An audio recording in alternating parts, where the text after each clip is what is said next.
Hey guys, tonight we begin a journey into one of history's most delicious ironies. Picture this: the year is 1693, and a humble Italian immigrant named Francesco Bianco is selling hot chocolate in London.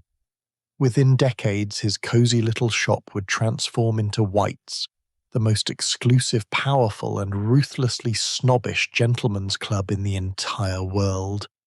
A place where kings would someday bow, where fortunes would vanish over card games, and where the future of Britain would be decided over brandy and cigars. But here's the twist that'll make you smile. It all started in a place called Mrs. White's Chocolate House. Yes, you heard that right. The most masculine, testosterone-fueled sanctuary in London began with the word Mrs. in its name. If that doesn't make you curious about how absurd this whole story gets, I don't know what will. So before we dive deeper into this wonderfully strange world together, I'd love it if you could hit that subscribe button and give this video a like. But only if tonight's story genuinely speaks to you. And hey, I'm curious, where in the world are you watching this from right now? Are you tucked into bed in Texas? Or maybe winding down after a long day in Toronto? Drop a comment and let me know. Now, dim those lights, get comfortable, maybe turn on a fan for that gentle white noise, and let's step back in time together to discover how grown men created the silliest, most elaborate hideaways in history. London in the late 1600s was a city transforming before everyone's eyes. The Great Fire of 1666 had just finished reshaping the urban landscape, and coffee was becoming the drink of choice for men who wanted to feel sophisticated and worldly. Coffee houses were popping up everywhere, noisy democratic spaces where merchants rubbed shoulders with scholars, where anyone with a penny could buy a cup and join the conversation. They were nicknamed penny universities, because for the price of a coffee, you could listen to the greatest minds debate politics, science, and philosophy. But Francesco Bianco saw an opportunity that others missed. He understood something fundamental about human nature, especially the male variety. Men didn't just want stimulation and conversation, they wanted chocolate. Rich, luxurious, expensive chocolate. And more importantly, they wanted exclusivity. They wanted a place where they could escape, not just from the crowded streets, but from something much closer to home: their wives, their mothers, and the endless domestic expectations that came with being a proper gentleman. So Francesco opened his chocolate house in Mayfair, and he did something clever. He created an atmosphere. This wasn't just about the beverage, it was about the experience. Comfortable chairs, privacy, a sense that you were part of something special. And in the back room, hidden away from prying eyes, something that would change everything: gambling. You see, gambling was technically illegal in England at this time. The authorities frowned upon it as a moral failing, a path to ruin. But here's where the beautiful absurdity begins. The law had a loophole the size of a carriage. Gambling was perfectly legal inside a private members-only establishment. Francesco Bianco, whether through genius or luck, had stumbled upon the golden ticket. Men could drink chocolate up front, maintaining their respectable facades, but in the back room they could roll dice, play cards, and wager enormous sums of money, all perfectly legal, all perfectly secret. It was rebellion wrapped in respectability, chaos disguised as civility. Word spread quickly through London's upper classes. The chocolate house became the place to be. Young aristocrats, middle-aged members of parliament, even the occasional royal would show up to sip chocolate and, let's be honest, to gamble away their family fortunes. Francesco was smart enough to know that his real business wasn't chocolate. It was providing a sanctuary where rules bent and consequences felt distant. But here's where the story takes a fascinating turn that reveals something profound about human psychology. These men, these powerful, wealthy, educated gentlemen, weren't just escaping the law. They were escaping something much more suffocating: the rigid expectations of Georgian society. Think about it. If you were an aristocrat in 1700, your entire life was a performance. Every gesture, every word, every outfit was scrutinized. You had to be stoic, dignified, controlled at all times. Your home wasn't really yours. It was a stage where servants watched your every move, where your wife expected you to fulfill your duties as a husband and father, where your children needed guidance and discipline. The chocolate house offered something radical: the freedom to be imperfect, to be loud, to lose control, to make terrible decisions and laugh about them with other men who understood.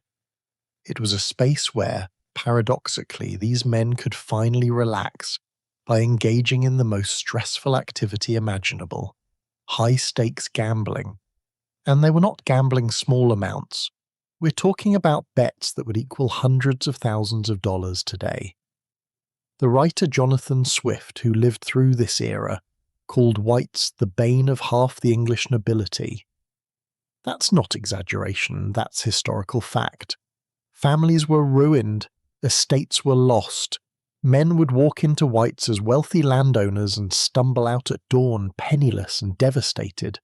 Yet they kept coming back. Why? Because whites and the clubs that followed offered something more valuable than money: belonging, status, a place in the hierarchy that mattered. If you were a member of whites, you were somebody. You'd arrived. The blackball system, where a single negative vote could destroy your application, made membership intensely desirable. The harder it was to get in, the more desperately men wanted it.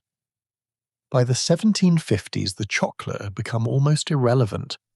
Whites had transformed from Francesco Bianco's humble shop into something far more powerful: an institution. It moved to new premises on St. James's Street, where it remains to this day. The building itself became a symbol. That famous bow window on the ground floor? It would become the throne from which the most fashionable men in England would judge the rest of society. But we'll get to that delicious story later. What's remarkable is how quickly other clubs followed White's model. Brooks's opened in 1762 for the Whigs, the liberal political faction. Boodle's, also in 1762, catered to the country gentleman. Whites became associated with the Tories, the conservative crowd. Suddenly, London had competing sanctuaries, each with its own political flavour, its own personality, its own absurd traditions. And here's something that might surprise you. These clubs weren't just about escaping women. They were about recreating a very specific masculine environment that these men had loved and lost: their boarding school years.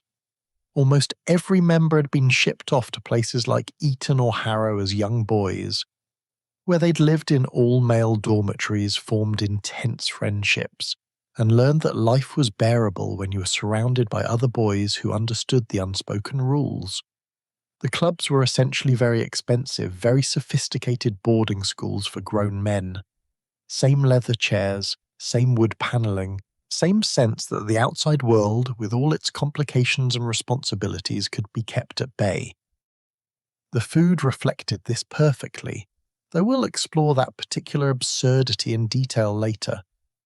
For now, just know that these powerful men who ran the British Empire, who controlled vast fortunes, who shaped the destiny of nations, wanted to eat the same comforting dishes their nannies had made them as children: roast beef, puddings, simple, predictable, nostalgic. Food that reminded them of a time before adult responsibilities crashed down on their shoulders. By the late 1700s, St. James's Street had become known as Clubland. Walk down that single street and you'd pass the headquarters of British power. These weren't just social clubs, they were where policies were debated, where political alliances were forged, where the future of the empire was negotiated over port and cigars. One member of parliament literally said that Britain had a system of club government. The clubs had become more influential than parliament itself in many ways. But underneath all this power and influence ran a current of absurdity that never quite disappeared. These were still the places where grown men bet on which raindrop would slide down a window first, where they wagered on whether their friends would still be alive next year, where a man could collapse at the doorstep and members would place bets on whether he was dead or merely unconscious before anyone bothered to help him. The genius of it all, and maybe the tragedy too, was that these clubs managed to be simultaneously important and ridiculous, powerful and petty, dignified and deranged. They were mirrors reflecting both the best and worst of Georgian and Victorian masculinity. The loyalty and friendship, yes, but also the waste, the cruelty, the desperate need to feel superior to someone, anyone. And here's what keeps me fascinated by this history. These clubs still exist. White's is still there on St. James's Street, still exclusive, still refusing to admit women as full members even in 2025. The same building that Francesco Bianco's chocolate house eventually became is still standing, still operating, still maintaining traditions that began more than 3 centuries ago. You can't just walk in, you can't even apply on your own. You need to be proposed by existing members, seconded by others, and then you wait that sometimes 9 years or more, while the membership decides if you're worthy. Think about that. In a world of Amazon Prime and instant gratification, there's still a place where men wait nearly a decade for the privilege of entering a building, where your wealth alone won't get you in, where being blackballed, rejected by a single anonymous negative vote, remains a genuine social catastrophe, where the whole elaborate system continues because enough people believe that exclusivity equals value, that difficulty equals worth, that keeping people out makes being inside more meaningful. So we started tonight with Francesco Bianco selling chocolate, and we've arrived at an insight into human nature itself.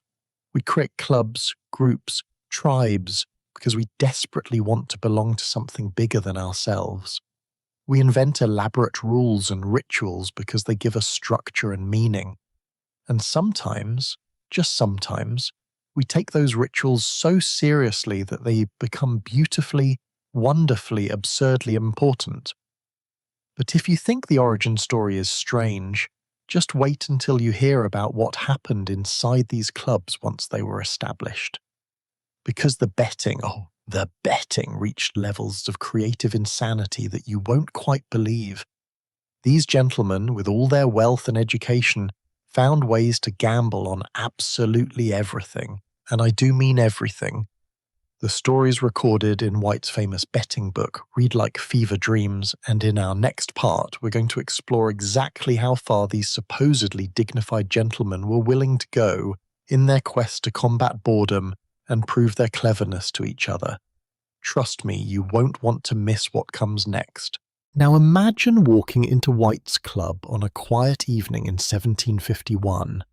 The air smells of tobacco smoke and old leather. Candles flicker against mahogany walls, and there, sitting on a pedestal near the fireplace, is a large leather-bound book.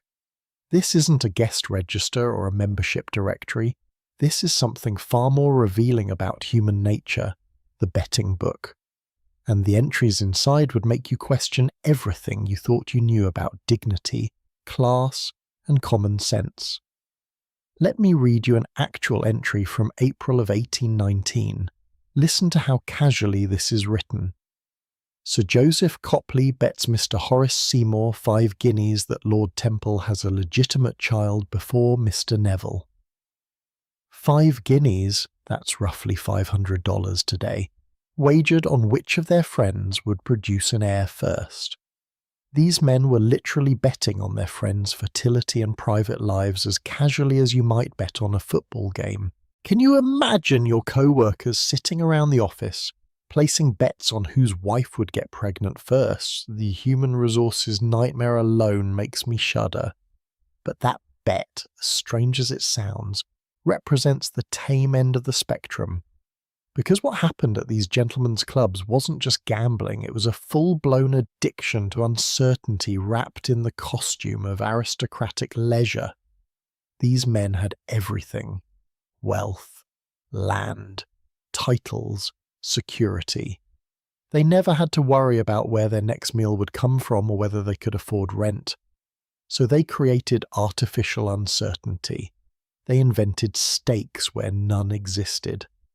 They turned the mundane act of living into a constant series of wagers because without that edge of risk, life felt unbearably boring. The most famous bet in White's history, and this one has been verified by multiple historical sources, involved Lord Alvanley in the early 1800s. Picture a rainy London afternoon. Lord Alvanley is sitting in that legendary bow window we mentioned earlier, watching raindrops trace paths down the glass. He's bored. Monumentally, soul-crushingly bored. And in that moment of aristocratic ennui, he turns to his companion and says something that would cement his place in history. "I'll wager you £3,000 on which raindrop reaches the bottom first." £3,000. In today's money, that's somewhere between $300,000 and $400,000. On raindrops.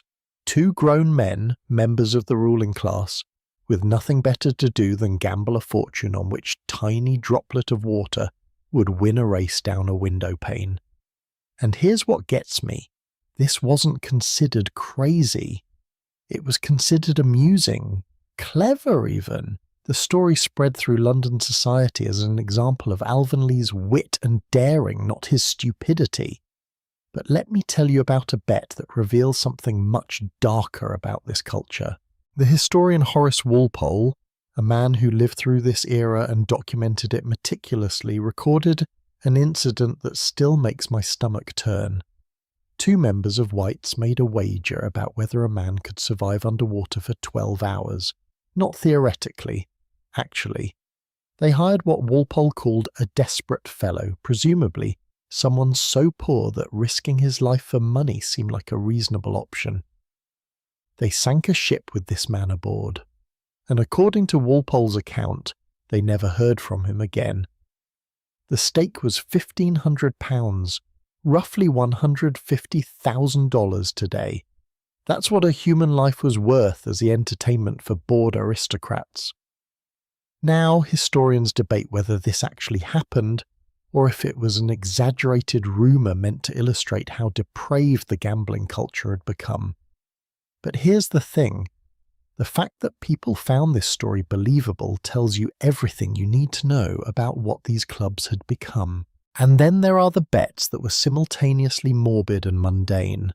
The betting book is filled with wagers about how long specific people would live, not in a general actuarial sense, specific friends and acquaintances. Mr. James bets Mr. Thompson 10 guineas that the Duke of Marlborough lives past Christmas.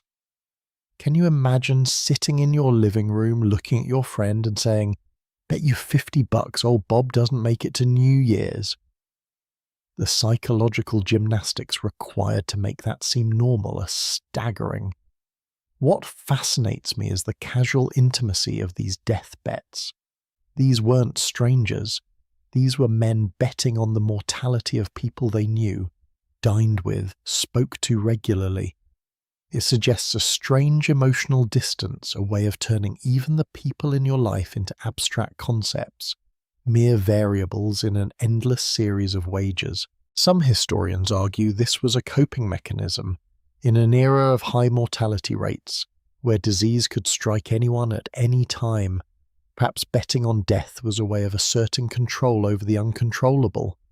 Others see it as simple callousness, the inevitable result of too much wealth and too little purpose. Let me tell you about one of the most entertaining series of bets in the entire book, and this one actually has a happy ending. It involves Lord Byron, not the famous poet, but his ancestor William Byron, the 5th Baron Byron. Lord Byron was known throughout London for his romantic escapades. The man changed lovers like other people changed hats, and this made him absolutely irresistible as the subject for betting. In September of 1746, Mr. James Jeffreys bet Mr. John Jeffreys 100 guineas, roughly $10,000 today, that Lord Byron would marry a woman named Miss Shaw before Michaelmas of 1748. That's betting on a wedding date 2 years in advance for a man who showed no signs of settling down, but it gets better.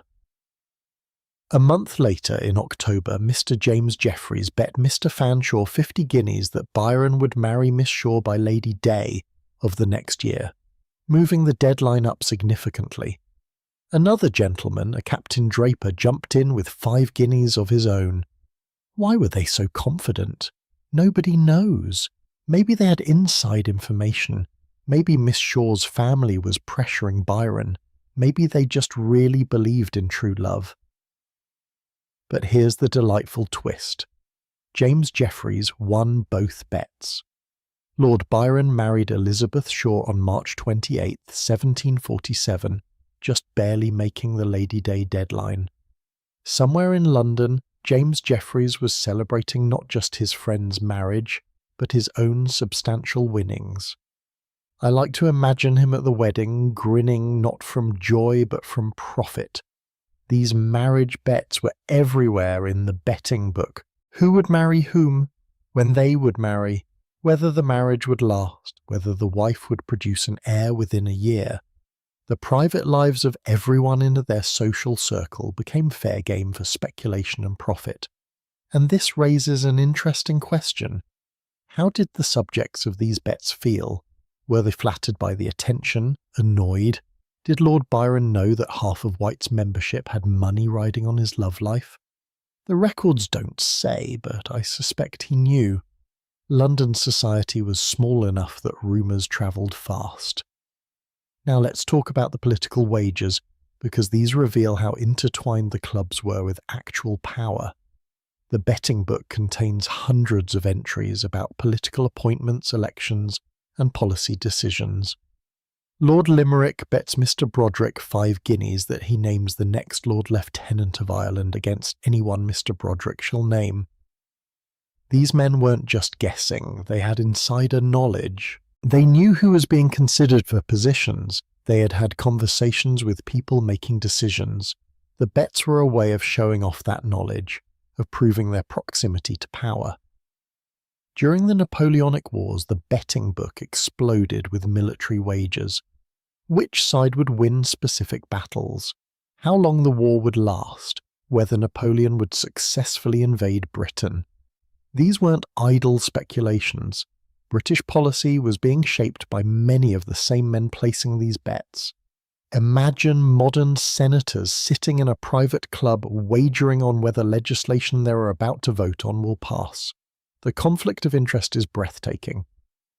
And then there's my personal favourite category, the completely random bets that suggest these men would gamble on literally anything if they were bored enough. The betting book records wagers on which member would die first, which member would marry first, which member's horse would win a race, and I'm not making this up, which member had the most children out of wedlock. That last one must have made for some very awkward dinner conversations. But here's what strikes me most about the betting book. It wasn't secret. It was displayed openly in the club for all members to see. New entries were read aloud, discussed, celebrated. The book was a source of pride, a demonstration of the club's daring and wit. What we might see as tasteless or cruel, they saw as sophisticated entertainment. The ability to remain emotionally detached while wagering on serious matters, life, death, marriage, war, was considered a mark of refinement. There's a psychological phenomenon at work here that still exists today. When you turn life into a game, when you place bets and track odds, you create emotional distance from the actual stakes. Modern stock traders do this. Sports gamblers do this. We're all capable of treating serious matters as abstract when there's money on the line. What makes the Gentlemen's Club special is how openly they embraced it, how they turned emotional detachment into a club virtue. The betting book also served another purpose that I think is often overlooked. It was proof. In an era before written contracts were standard for casual wagers, before lawyers got involved in every transaction, the betting book served as a binding record. If you made a bet and it was recorded in that book, you were honour bound to pay up when the wager was settled. Refusing to honour a bet recorded in the betting book was grounds for expulsion from the club, a social death sentence for men whose entire identity was wrapped up in their membership, and people did pay up, even when it bankrupted them. There are records of men selling estates, dismissing servants, going into massive debt, all to settle gambling debts recorded in that book. Why? Because honour demanded it. Because your reputation, your standing among other gentlemen, was worth more than money. Or at least that's what they told themselves. The reality was probably simpler and sadder. They were addicts, and the social structure of the club enabled their addiction by making it honourable. Sir John Bland, whose story we touched on earlier, lost £32,000 in a single sitting at Brooks's club. That's roughly $3 million in today's money, lost in one night of gambling. He tried to flee to France to escape his creditors, but the shame was too much. He took his own life on the road from Calais to Paris. The tragedy is that his fellow club members probably shook their heads, called it unfortunate, and then placed bets on who would take his seat at the card table. I need you to understand this wasn't aberrant behaviour, this was the norm. The clubs weren't concerned about gambling addiction because they didn't see it as addiction. They saw it as character. A man who could lose a fortune and smile about it. That was strength. A man who could bet on his friend's death without flinching. That was sophistication. The entire value system was inverted from what we'd recognise today. The Betting Book of Whites was published in 1892, nearly 150 years of wagers compiled into 2 volumes. The historian Algernon Henry Burke, who edited these volumes, wrote in his introduction that the book represented a vivid picture of the social and cultural landscape of a bygone era. That's a polite way of saying it revealed how utterly unhinged these supposedly civilized men really were. So why am I telling you all this? Because the betting book isn't just a historical curiosity, it's a mirror. It shows us what happens when people have unlimited resources and limited purpose. When competition becomes everything. When emotional detachment is rewarded and empathy is seen as weakness. Sound familiar? We might not have leather-bound betting books anymore, but we have social media feeds where people compete for likes and follows. We have financial markets where traders bet on everything from weather patterns to political instability. We've just digitized the impulse. The men of Whites would have understood modern gambling culture perfectly. The apps, the odds, the fantasy leagues, the sports betting, the cryptocurrency speculation, they would have recognized all of it as variations on their own obsessions. They pioneered the idea that life is more interesting when you have money riding on the outcome, that anything can be improved by adding stakes. We're still living with that legacy. But we've also hopefully learned something they never quite figured out, that turning everything into a wager comes with a cost. That emotional distance can become emotional emptiness, that the constant pursuit of stakes, of risks, of that gambling high can hollow you out until you're betting on raindrops because nothing else feels real anymore. The Betting Book of Whites closed in 1878, though gambling at the clubs continued long after. The tradition of recording every wager faded, probably because even the Victorian sensibilities eventually recognised how the book revealed. But the impulse, that fundamental human desire to make life more exciting through artificial risk, that never went away. And speaking of impulses that never went away, There's one particular tradition at these clubs that makes the betting seem almost rational by comparison. Because as absurd as it is to wager on raindrops, it's even more absurd to create an entire social system where a single anonymous vote can destroy a man's reputation forever. The blackball system wasn't just about keeping people out, it was about exercising pure, unaccountable power. And in our next part, we're going to explore exactly how this system worked, who it destroyed, and why some clubs still practice it today. There's a small wooden box that sits in the committee room of the most traditional gentlemen's clubs. Elegant, unassuming, with 2 compartments inside. One holds white balls, the other holds black balls. And this innocent-looking box has destroyed more lives, ruined more careers, and caused more heartbreak than perhaps any other piece of furniture in a British history. Because when you were blackballed, when that single black sphere appeared among the white, you weren't just rejected from a club, you were erased from society itself. Let me paint you a picture of how this worked, because the psychology of it is absolutely fascinating. Imagine you're a young gentleman in 1830. You've got money, education, good family connections. You desperately want to join White's or Brooks because that's where everything happens. The conversations that matter, the connections that advance careers, the subtle nod of approval that tells the world you've made it. So you find 2 current members willing to sponsor you. They vouch for your character. Your application is submitted. And then you wait. The waiting period varied by club, but it was never short. At some clubs, your name would be posted publicly for weeks, giving any member time to object.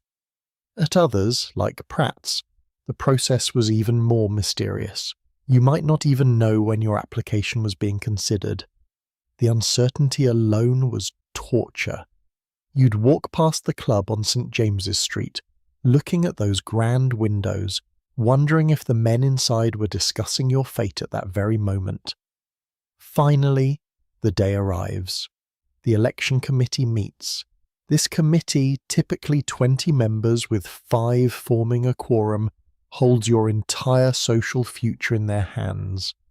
Each member is given access to that box I mentioned.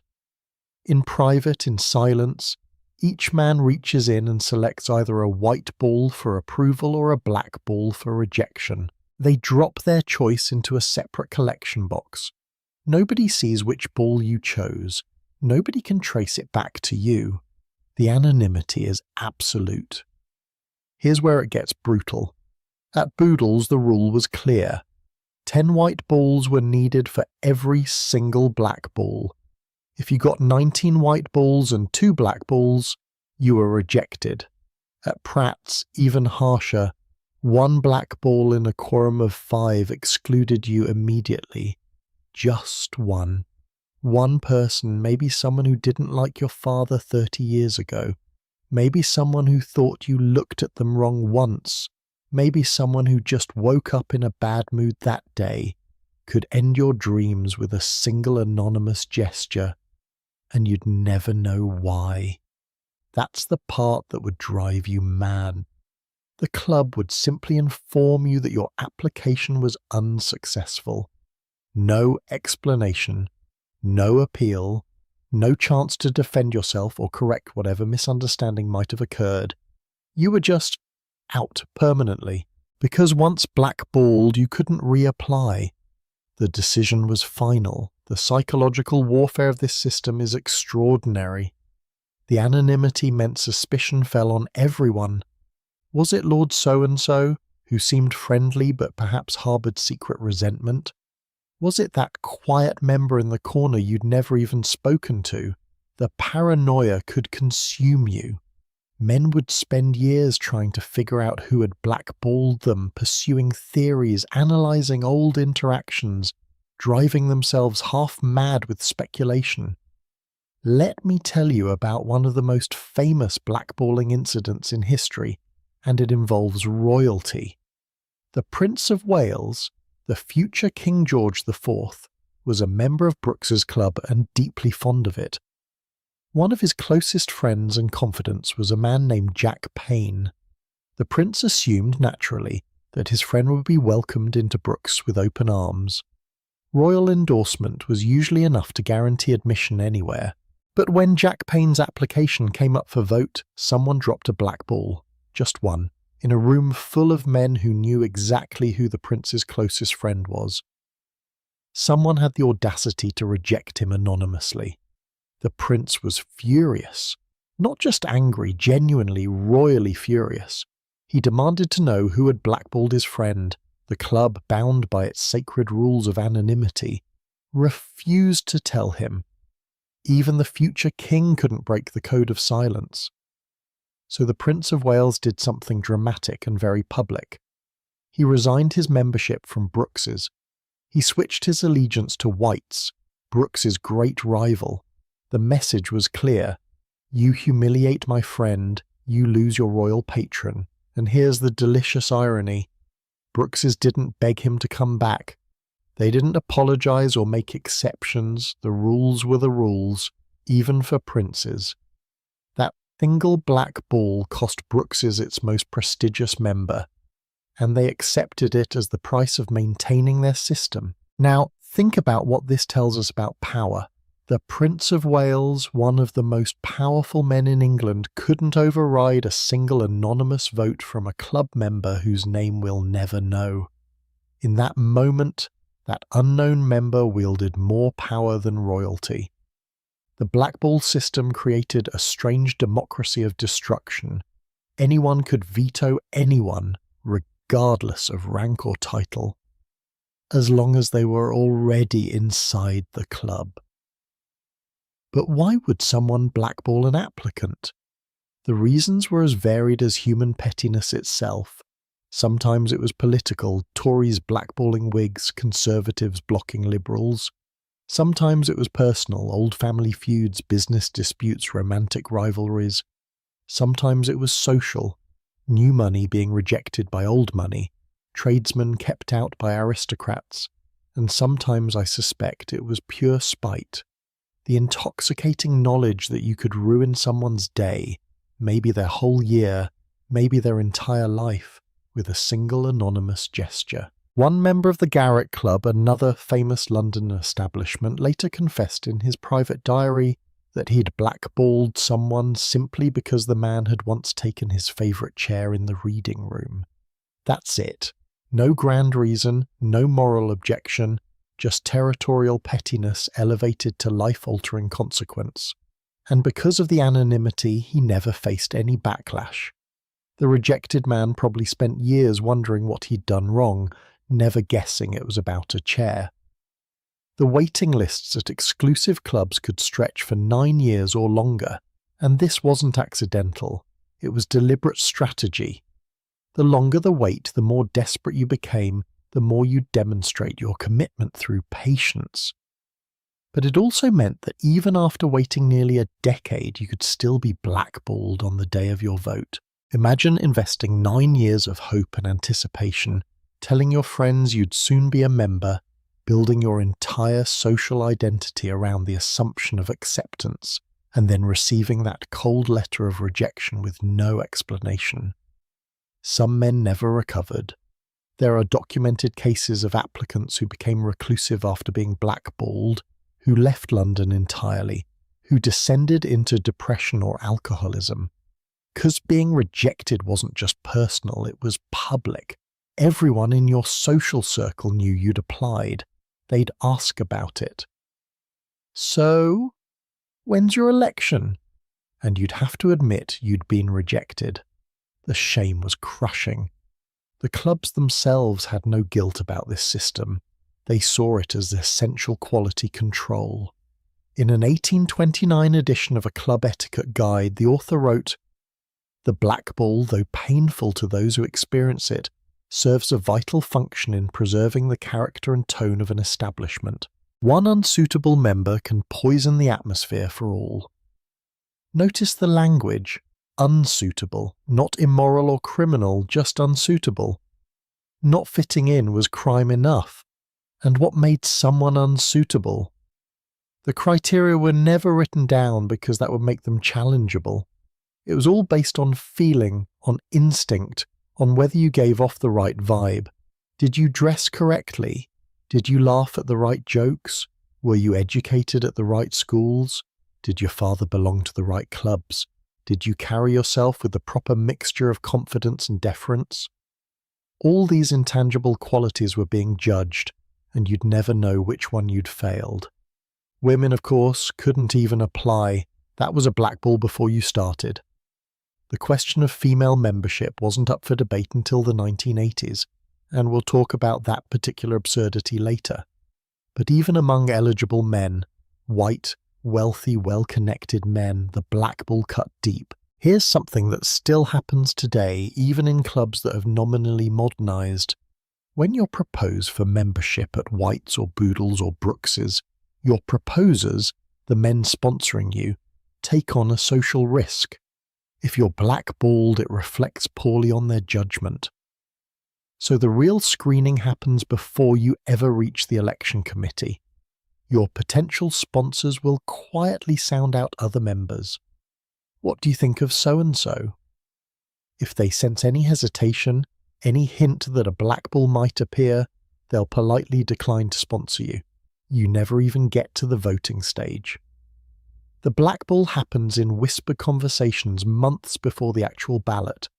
This creates a system where only the safest, most uncontroversial candidates ever reach the voting stage, which means the clubs become echo chambers, populated by people who think alike, look alike, come from similar backgrounds. The blackball system doesn't just exclude individuals, it excludes entire categories of difference. It's social engineering disguised as democratic voting. The brilliant part, if we can call it brilliant, is how the system makes everyone complicit.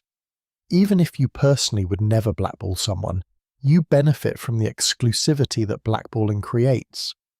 The club remains prestigious precisely because it's so hard to join, so even the members who feel uncomfortable with the system have an incentive to maintain it. Your membership is more valuable when other people are kept out. And let's talk about what happened when someone violated the code of silence. Because occasionally, in the heat of argument or after too much port, a member would let slip who had blackballed whom.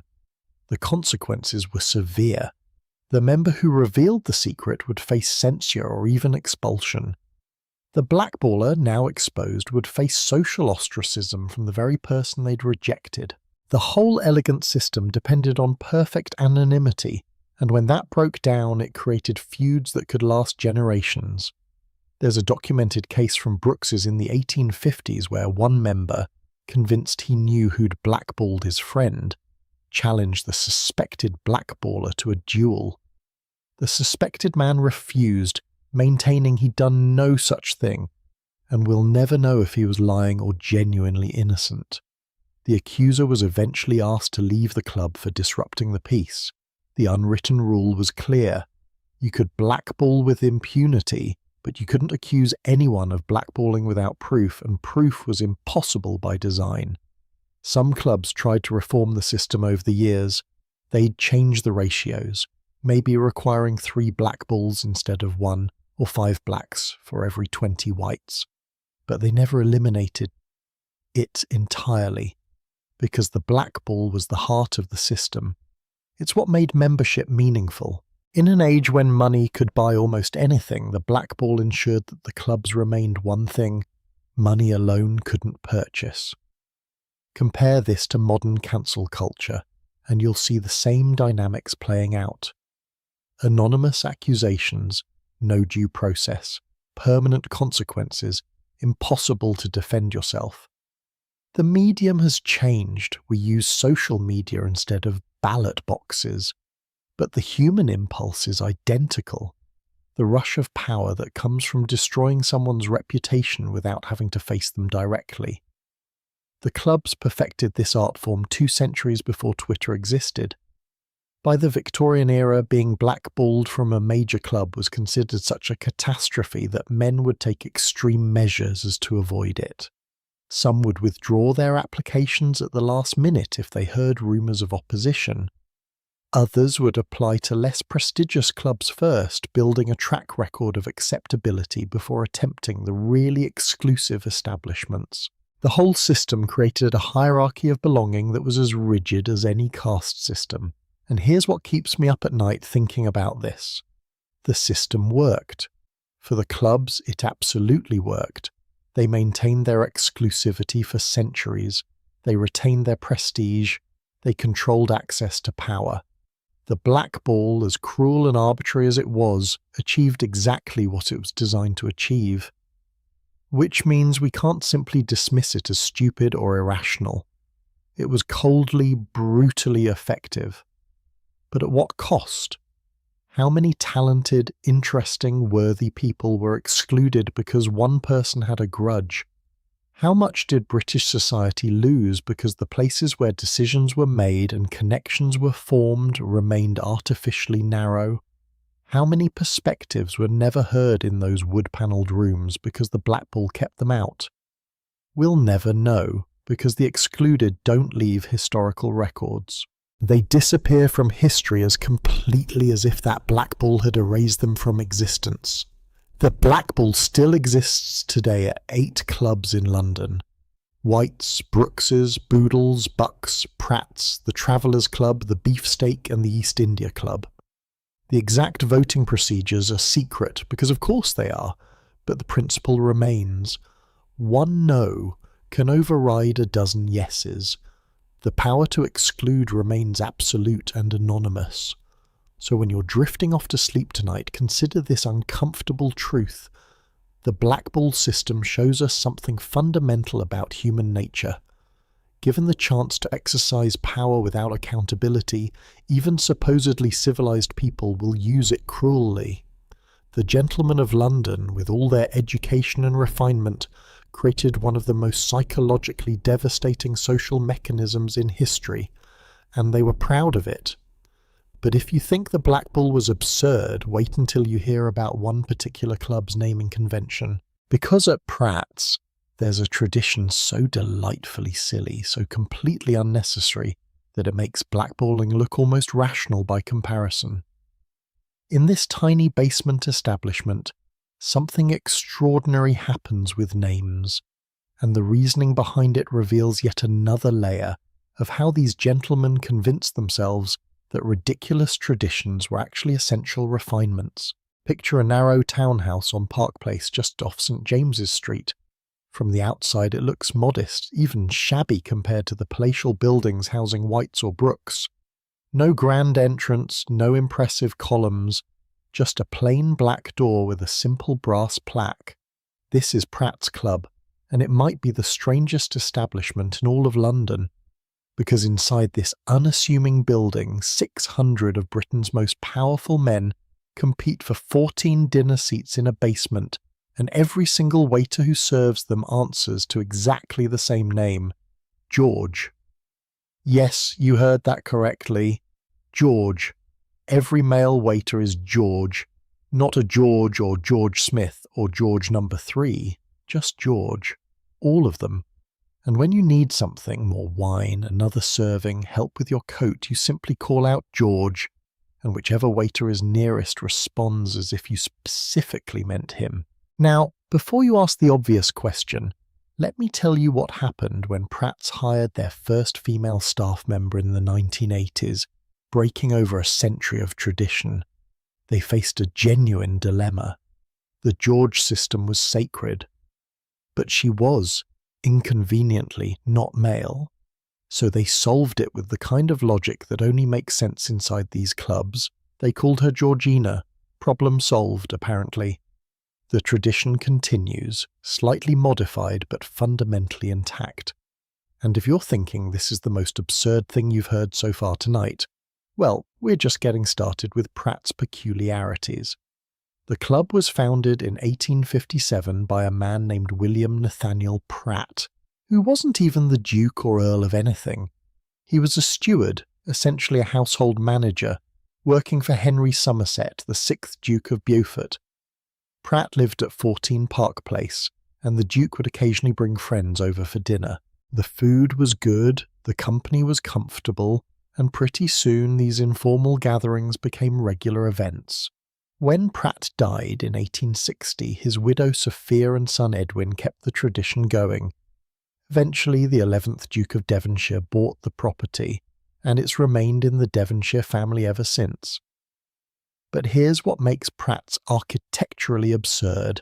The main dining room is in the basement. Not a grand basement with high ceilings and elegant proportions, a genuine low-ceilinged basement. And the dinner table seats exactly 14 people, not 13, not 15, 14.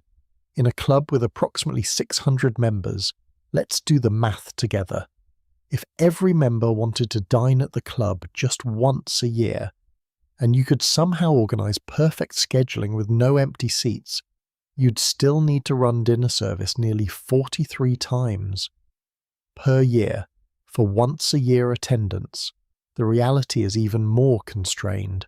Dinner at Pratt's is served only in the evenings, and you can't reserve your seat weeks in advance. It's first come, first served, so members genuinely compete for those 14 chairs. Imagine being Lord So-and-so, having paid thousands of pounds in membership fees, and being told, sorry, the table's full because you arrived 15 minutes too late. The exclusivity isn't just about who gets into the club, it's about who gets to use the club they're already in. And what else does this tiny establishment contain? The club has exactly 2 main rooms. The basement dining room we've discussed, and a sitting room/smoking room on the ground floor. There's also a billiard room, and this detail absolutely delights me. It's primarily used for hanging coats on the chairs, not for playing billiards, for coat storage. They have a room with a billiard table that functions as an elaborate closet. The logic, presumably, is that the table keeps the coats elevated and prevents them from getting dusty on the chairs. But nobody says, let's go play billiards. They say, let's go hang our coats on the chairs in the room that happens to contain a billiard table. There's a larger dining room used occasionally for lunches or private parties, a small suite that members can book well in advance for overnight stays, and the steward's quarters above everything else. That's it. That's the entire club. You could walk through the whole building in 5 minutes. White's has multiple floors, grand staircases, rooms dedicated to different purposes. Brooks's has elegant libraries and spacious card rooms. Pratt's has a basement and a coat storage room with a billiard table. So why would anyone want to join? Why would powerful politicians, business titans, and even former prime ministers like Harold Macmillan, David Cameron, and John Major fight for membership in such a cramped, inconvenient space? Because that's exactly the point. The inconvenience is the exclusivity, the absurdity is the appeal. Think about it from a psychological perspective. These are men who can afford anything. They dine at Michelin-starred restaurants. They own estates with dozens of rooms. They're never told, sorry, we're full anywhere else in their lives. Pratt's offers them something money can't usually buy, the experience of being denied, of having to wait, of potentially not getting what they want, even though they're members. It's artificial scarcity, elevated to an art form. And that George tradition, it's genius really, from a certain twisted perspective. The stated reason is to avoid confusion. If you don't have to remember individual names, service is simpler. Just call George and George appears. But the real reason, I think, is something deeper. It's about maintaining psychological distance between members and staff. If you know someone's name, their actual individual name, they become a person to you. You might feel obligated to remember details about them, ask how they're doing, treat them as humans deserving individual consideration. But if everyone is George, then no one is anyone. They're interchangeable parts of the service mechanism. You can be perfectly polite to George while simultaneously not seeing George as a distinct individual. It's a brilliant way to maintain class boundaries while pretending you're being egalitarian. We call them all George so we don't have to deal with the complex humanity of having multiple staff members with different names and personalities. When that first woman was hired as Georgina, I imagine the committee meeting must have been something to witness. You can almost hear the conversation. "Gentlemen, we have a situation. We've hired a female staff member, but our George tradition is sacred. What do we do?" Someone probably suggested abandoning the tradition. Horrified gasps all around. Someone else suggested not hiring women at all. Too late for that. Then some genius in the back says, "What about Georgina?" And suddenly the problem is solved. The tradition continues, barely modified, and everyone congratulates themselves on being progressive while changing as little as possible. It's the same impulse we saw with the blackball system. Find a way to appear to adapt while fundamentally preserving the status quo. And it worked. To this day, male waiters at Pratt's are George and female staff are Georgina. The members probably think they're being inclusive by having any female staff at all. Never mind that the naming system still others them, still makes them fit into a framework designed for men. But let's talk about what it's actually like to dine in that basement. I've read accounts from members, always anonymous because Pratt's doesn't believe in publicity, and they describe it as simultaneously intimate and strange. 14 men sitting around one table means you can't have private conversations. Everything's communal. You might sit next to a cabinet minister discussing policy, or a business magnate closing a deal, or just another member wanting to eat his roast beef in peace. The forced proximity creates a peculiar dynamic. You can't ignore each other. You can't retreat into your newspaper and pretend you're alone. You're in it together, whether you like each other or not. This is actually a relic of how the club started. Informal dinners at William Pratt's house, everyone seated together, family style. But maintaining that format in a formal club setting creates something unique. At White's or Brooks, you can dine alone or in small groups, largely ignoring other members. At Pratt's, dining is inherently social, inherently communal, which means if there is someone at that table you can't stand, your options are limited. Either skip dinner or learn to be civil. The forced intimacy probably creates both deep friendships and simmering resentments. And remember, this is a club that didn't admit women as members until 2023. That's not a typo. 2023, 166 years of male-only membership before they finally, reluctantly, voted to allow female members under pressure from the current Duke of Devonshire, who owns the property. Even then, they've only admitted 2 or 3 women out of 600 members. The club is still effectively male-only in practice, even if the rules have technically changed on paper. Here's what strikes me most about Pratt's. It's the distilled essence of what these clubs are really about. Strip away the grand architecture of White's, the political history of Brooks's, the libraries and card rooms and meeting halls. What do you have? A group of men who want to eat dinner together without women, without outsiders, without having to acknowledge the complexity of the world beyond that basement. Pratt's accomplishes this with brutal efficiency. No grand statements needed. Just 14 chairs and a bunch of Georges. The club also has no website. None. In 2025, when your grandmother probably has a Facebook page and toddlers have tablet computers, Pratt's refuses to exist online. If you want to learn about membership, you have to know someone who's already a member. There's no application form you can download. No email address for inquiries. It's word of mouth only, as if we're still living in 1860. This isn't because they're technologically incompetent, it's a choice. A statement that says if you need to look us up, you're not the kind of person who belongs here. The inaccessibility is the point, the inconvenience is the appeal, and honestly, it works. The lack of public information makes Pratt's more mysterious, more desirable. Every article written about the club emphasizes how little is known, how secretive it is, how hard to access. free publicity through deliberate obscurity.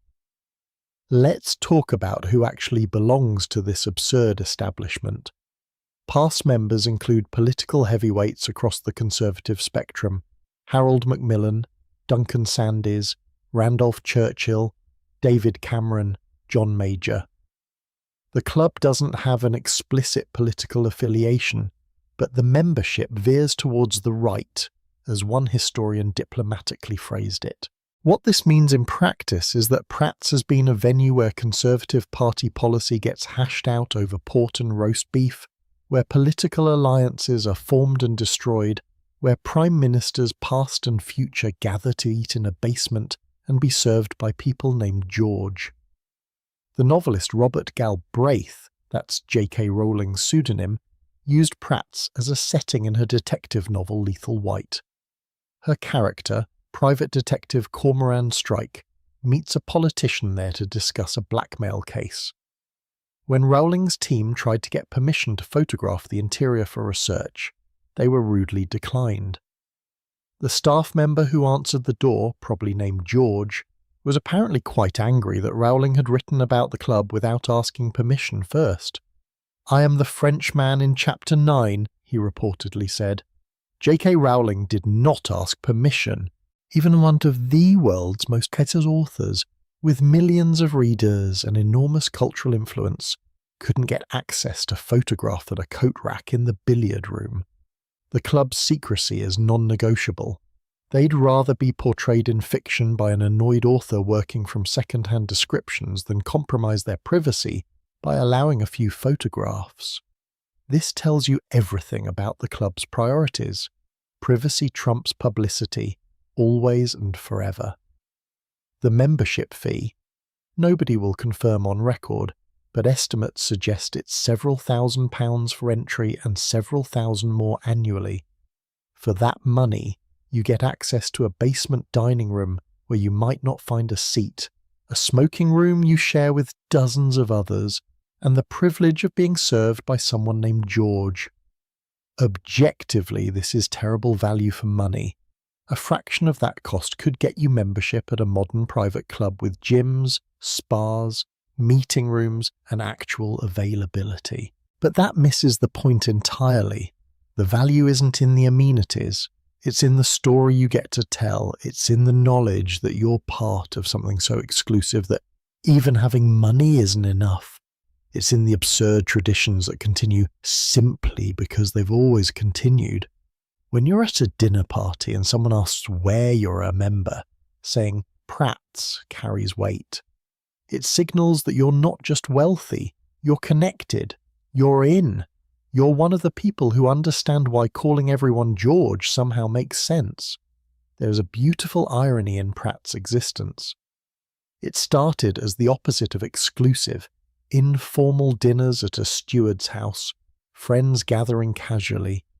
But by preserving that informality as formal tradition, by keeping the small scale and intimate setting as membership expanded to 600, they accidentally created something far more exclusive than the grand clubs. At White's, you can at least imagine walking into that grand building sitting in that famous bow window. At Pratt's, 14 chairs. That's it. The laws of mathematics guarantee that you probably can't eat there even if you're a member. And yet, or perhaps therefore, the waiting list to join Pratt's is years long. Men in their 50s apply knowing they might not gain entry until they're in their 60s. They sponsor younger colleagues understanding that those men will be middle-aged before they're admitted. The long wait isn't a bug, it's a feature. It proves commitment. It separates those who merely want to join from those who truly belong. So as you're drifting off to sleep tonight, consider the strange comfort that tradition provides, even absurd tradition. The members of Pratt's could vote to change any of these rules. They could add more chairs, hire more staff with different names, create a website, open up membership. But they won't because the absurdity is the point. The inconvenience is the appeal. The tradition, however silly, is what makes Pratt's Pratt's, and if you think 14 dinner chairs is restrictive, wait until you hear about the dress codes at these establishments. Because while Pratt's limits your physical access to the club, the dress codes at gentlemen's clubs limit something even more fundamental: your ability to express individuality through clothing.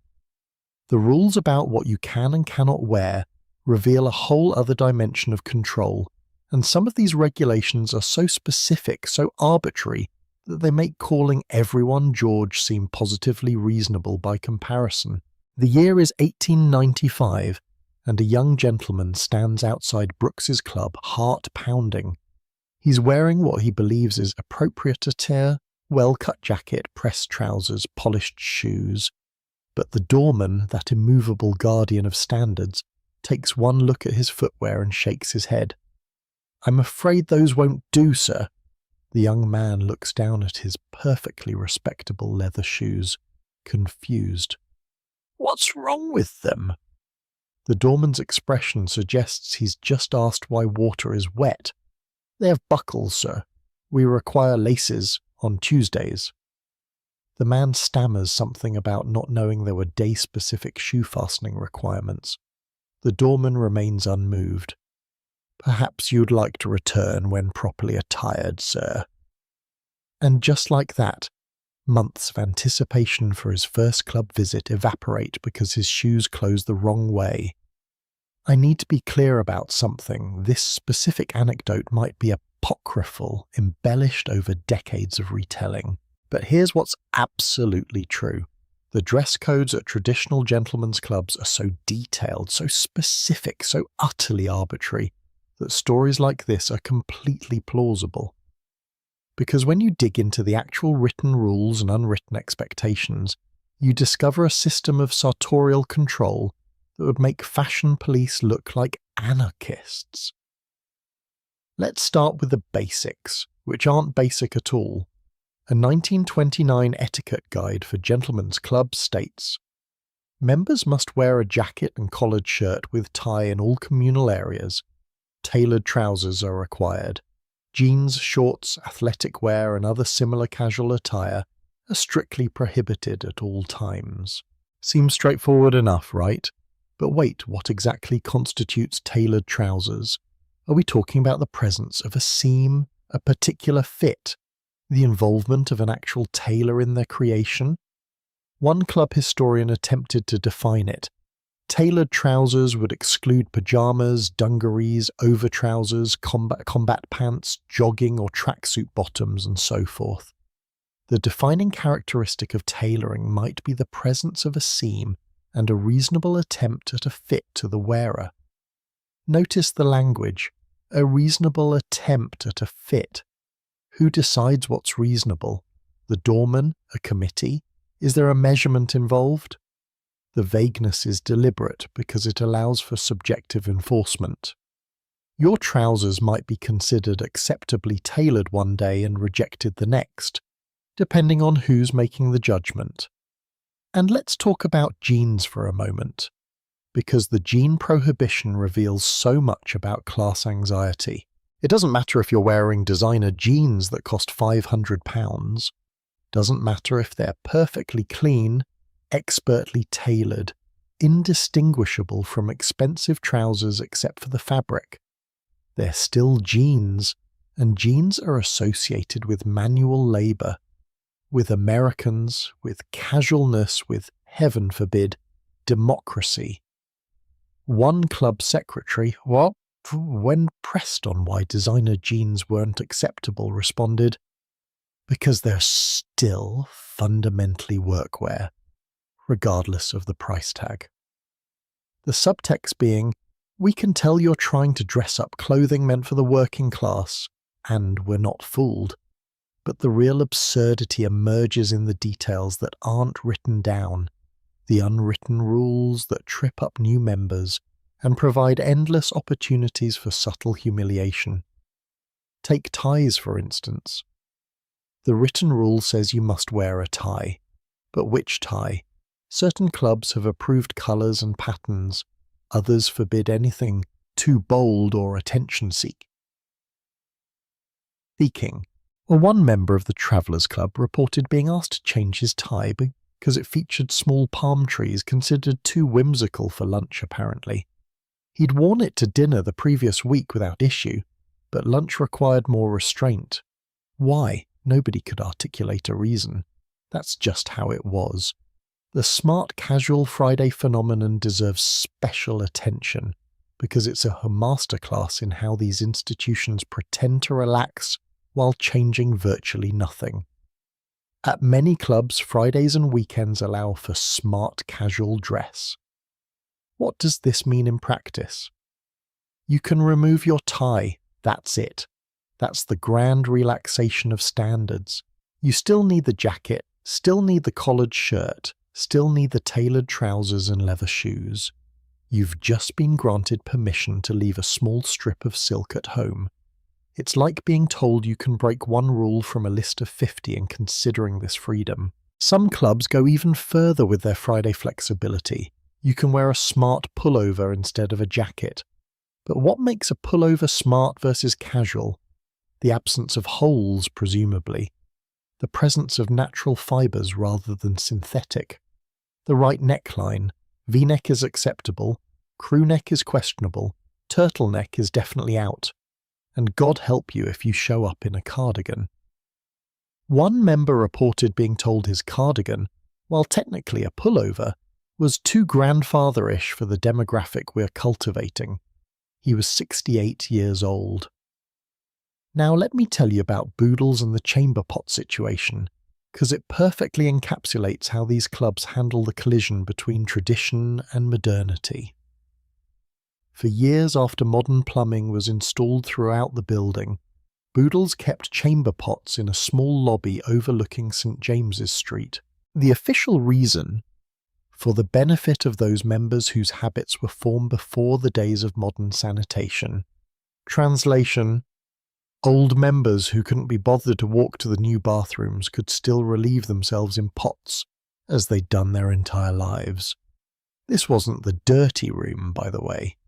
That delightful terminology was reserved for the undress dining room, a space where members could dine in slightly more casual attire, meaning they could remove their jackets after 6 post-meridium. The chamber pots were in a different area entirely, positioned so that members could use them while gazing out at the street, presumably contemplating the decline of standards among pedestrians below. The fact that this arrangement continued decades into the 20th century tells you everything about how these clubs prioritize tradition over common sense. The shoe question opens up an entire universe of absurdity. Leather shoes are required, but what constitutes a shoe versus a boot? Oxford shoes are always acceptable. Brogues are acceptable except when they're not. Too much decorative perforating can push them into excessive ornamentation territory. Loafers are controversial. Some clubs allow them, others consider them too casual. Monk straps, shoes that fasten with a buckle rather than laces, occupy a strange liminal space where there are technically leather shoes, but somehow suspect. And then there are trainers, or sneakers if you're American. The prohibition against them is absolute, universal and vehement. It doesn't matter if they're pristine white leather sneakers that cost £300. Doesn't matter if they're endorsed by athletes or celebrities. They are athletic footwear. And athletic footwear suggests physical exertion, which suggests work, which suggests you're the sort of person who actually does things, rather than simply owning things. One club solved the trainer problem ingeniously. They keep a stock of loaner shoes at the entrance. If you arrive in unacceptable footwear, they'll lend you proper shoes. Imagine the walk of shame, putting on communal shoes because yours aren't good enough. The irony of all these dress codes is that they are simultaneously incredibly specific and maddeningly vague. You must wear a tie, but not just any tie. You must wear tailored trousers, but the definition of tailored is whatever the doorman says it is. Your clothes must not cause offence, but who decides what's offensive? There's no appeal process, no written standard you can point to. It's feudalism dressed up as etiquette. Let me share a story from a Reddit user who visited a London gentleman's club as a guest in 2018. He'd done his research, worn a suit and tie, felt confident, but he'd brought a backpack. A nice leather backpack, mind you, not a hiking pack, because he had work materials he might need later. The doorman informed him that bags had to be checked at the entrance. All bags, when he asked if he could keep just his wallet and phone. The doorman explained that phones should ideally remain in the cloakroom as well, as their use was discouraged in public areas. The man asked where he should keep his asthma inhaler, which he might need urgently. The doorman thought for a moment and said, "I suppose you could keep that in your pocket, sir, but please be discreet if you need to use it." Discreet about a medical device, the implication being that visible health conditions were somehow poor form. This obsession with controlling appearance extends even to things you wouldn't think matter. Hair length has been a source of controversy at various clubs. In the 1960s and 70s, longer hair on men was considered rebellious and therefore unacceptable. Members who grew their hair past their collar were asked to cut it or faced social ostracism. By the 1990s, shoulder-length hair was still frowned upon, though technically allowed if tied back. Today, most clubs don't have explicit hair length rules, but there's still an expectation that you'll conform to conservative standards. Ponytails on men? Technically permissible, but socially discouraged. Man buns? You might as well announce you're joining a commune. Facial hair has its own complicated history. For much of the 19th century, elaborate beards and moustaches were fashionable and therefore acceptable. By the mid-20th century, clean-shaven became the standard. Today, beards are back in fashion, and most clubs have accepted them, but with limits. Your beard must be well-groomed. What does that mean? Nobody knows exactly, but you'll know it when someone tells you yours isn't. The most fascinating aspect of these dress codes is how they create a visual uniformity that reinforces social uniformity. When everyone is wearing the same basic outfit, dark suit, white shirt, conservative tie, leather shoes, individual personality gets subsumed into collective identity. You become interchangeable parts of the club aesthetic. This is absolutely intentional. The clubs don't want you to stand out. They want you to fit in. The dress code is a daily reminder that your individuality matters less than your membership in the group. And yet, within these strict boundaries, men found ways to signal status and taste. The quality of your suit's fabric, the subtlety of your tie's pattern, the craftsmanship of your shoes, the fit of your shirt. These tiny variations became the language through which members communicated their sophistication. It's like prison inmates making shanks from toothbrushes. When you're not allowed much, you maximize what you have. The clubs created such restrictive dress codes that members developed an entire vocabulary of might distinctions invisible to outsiders but screaming volumes to fellow members. Club secretaries will defend these dress codes with remarkable passion. Captain Peter Mirison of Buck's Club explained it this way in an interview. The dress code maintains standards. It ensures that members and guests feel comfortable in a refined environment. It's not about exclusion, it's about excellence. But of course it's about exclusion, that's the entire point. If everyone could meet the dress code, it wouldn't serve its purpose. The codes exist precisely to exclude people who don't instinctively understand what's expected, who didn't grow up learning these rules, who can't afford the specific types of clothing required. There's also a generational component to all this that creates fascinating tension. Older members, who followed these rules for 50 years, genuinely believe they're important. They see the dress code as maintaining standards against the encroaching tide of casual slovenliness they perceive in modern society. Younger members, even wealthy ones from appropriate backgrounds, sometimes chafe at the restrictions. They've grown up in a world where Mark Zuckerberg runs Facebook in a hoodie, where billionaires wear jeans to board meetings. The idea that shoe choice indicates moral character seems increasingly absurd. But here's where it gets psychologically interesting. Many younger members, after initially resisting, come to embrace the dress codes. Not because they suddenly believe ties are important, but because following the rules becomes part of their identity. It's a form of conspicuous discipline. Yes, I could wear jeans anywhere else, the thinking goes, but I choose not to here. I'm part of something that requires sacrifice. That makes me special. The restriction becomes the appeal. Some clubs have attempted to modernize their dress codes without abandoning them entirely. They've introduced business casual as a category, usually meaning you can skip the tie if you wear a blazer. They've clarified that tailored trousers includes chinos in some cases. They've acknowledged that absolute prohibitions on specific items might be too rigid for the 21st century. But these modifications happen glacially slowly, debated in committee meetings, voted on with the same seriousness as actual policy decisions. The Reform Club, which was first among the traditional clubs to admit women as equal members in 1981, faced a unique dress code challenge. What do you require women to wear when your entire code was designed for men? They settled on business attire for women, which is delightfully vague. The male equivalent requires specific items: jacket, tie, trousers. The female equivalent requires professionalism. The vagueness reveals how little thought had been given to the possibility of female members for nearly 150 years.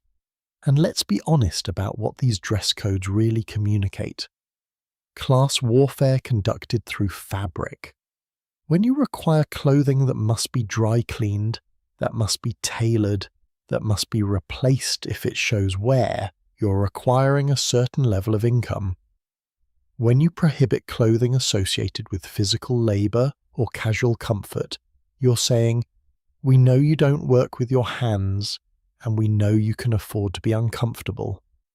The dress codes are a daily authentication ritual, proving you belong through what you wear. Think about this as you drift towards sleep tonight. These grown men, running countries and corporations, spend mental energy worrying whether their tie is too bold or their shoes too casual. They submit to judgment about their trouser seams. They accept that someone else gets to decide if their clothing causes offense. And they do all this voluntarily, even paying thousands of pounds per year for the privilege. The dress codes reveal something profound about human psychology. Our desperate need to belong can make us accept almost any restriction, tolerate almost any absurdity, as long as it means we're in and others are out. But if you think the dress codes are the height of arbitrary control, you haven't heard about the sleeping traditions yet. Because while the clubs police what you wear, they also have elaborate rules and customs around what you do once you're inside, specifically how you're allowed to nap. And trust me, the art of the gentleman's club nap is a rabbit hole of peculiarity that makes dress codes look almost sensible by comparison. Walk into the library of Brooks's Club on any given afternoon, and you'll witness one of the most delightfully absurd sights in all of London. Elderly gentlemen impeccably dressed in suits and ties sound asleep in leather armchairs with newspapers carefully draped over their faces like paper tents. They're not hiding. They're not being discreet. This is an established tradition, refined over centuries, with its own unwritten etiquette and elaborate justifications. Because at these gentlemen's clubs, sleeping isn't just tolerated, it's practically an art form. The newspaper technique deserves special attention because it's engineering masquerading as tradition. You take your Times or Telegraph, open it to the middle spread, and prop it up to create a peaked roof over your face. This serves multiple purposes simultaneously. First, it blocks the light, which is essential for proper napping. Second, it signals to others that you're sleeping and shouldn't be disturbed. Third, and this is the genius part, it maintains the illusion that you're reading. From a distance, you could plausibly be engrossed in an article about trade policy or cricket scores. Only when you approach and hear the gentle snoring do you realize the truth. There's something deeply endearing about the fact that these powerful men feel the need to pretend they're reading while napping. They can't just close their eyes and sleep like normal humans. They need the newspaper disguise, the plausible deniability. It's as if sleeping is acceptable only if you were theoretically engaged in intellectual activity when sleep overtook you. I wasn't napping, dear fellow. I was reading about the economy and momentarily lost consciousness due to the weight of complex financial concepts. The club most famous for its sleeping culture is Brooks's, where the library is renowned throughout London for having, as one member described it, the most comfortable pillows for afternoon naps in all of England. This isn't hyperbole. Members genuinely discuss the pillow quality the way other people discuss wine vintages. The burgundy velvet cushions near the window are superior for shorter naps, one guide suggests, while the deeper leather chairs in the alcove provide better neck support for extended sleep.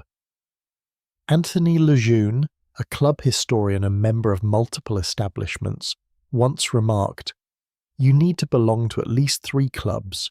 You need the beefsteak to go to for lunch, Pratt's to go to for dinner, and somewhere to sleep in the afternoon. Brooks's has lovely bed pillows in the library." Think about that statement. This man categorized his club memberships by meal and sleep schedule, as if London were one large apartment divided into specialized rooms. Breakfast at home, lunch at Beefsteak, nap at Brooks's, dinner at Pratt's is like being a toddler with a very expensive routine. But the sleeping arrangements go far beyond afternoon naps in the library. Many clubs have actual bedrooms available for members who need overnight accommodation. White's has several small suites upstairs. The Reform Club has proper guest rooms. These weren't originally intended for out-of-town members visiting London. They were for members avoiding their homes, their wives specifically. If you'd had a particularly heated argument, or if your wife was hosting a social event you found tedious, or if you simply couldn't bear another evening of domestic responsibility, you could book a room at your club and live there for days or even weeks. Some members essentially resided at their clubs. They'd use the club's address for official correspondence. They'd take all their meals there. They'd sleep in the club's rooms and only return home when absolutely necessary. The clubs became surrogate homes for men who found actual homes too demanding. One Victorian memoir describes a member who spent so much time at his club that his children barely recognized him. When asked why he avoided home, he reportedly said, "At the club, nobody asks me to fix anything or make decisions about curtains." The overnight rooms created interesting situations because they existed in a strange limbo between public and private space. The clubs had rules about appropriate behaviour in communal areas, no loud conversation, no business discussions, no improper conduct. But in your rented room, that was technically private. This led to situations where members would engage in behaviour the club officially frowned upon: excessive drinking, gambling marathon, romantic indiscretions, within the club's walls but behind closed doors. The clubs developed a don't ask, don't tell policy. As long as you were discreet and didn't disturb others, what happened in your room stayed in your room. Now let's talk about the sacred rule of silence, because it's enforced with religious fervour in club libraries and reading rooms. Imagine walking into a room where 8 or 10 men are scattered about in chairs, half of them genuinely reading, half asleep under newspapers. You need to ask someone a question, but speaking above a whisper is strictly forbidden, so you have a choice. You can whisper your question, which risks waking the sleepers, or you can resort to elaborate hand gestures and facial expressions, hoping the person you're trying to communicate with understands pantomime. One member of the Athenaeum reported an incident where a friend had fallen asleep in the reading room with his newspaper tent pitched. Another member, not realizing his friend was asleep, sat down across from him and began quietly reading. After 30 minutes, the sleeping man's newspaper tent collapsed, revealing his unconscious state. The reading member, too polite to disturb him, simply folded his own paper and tiptoed away.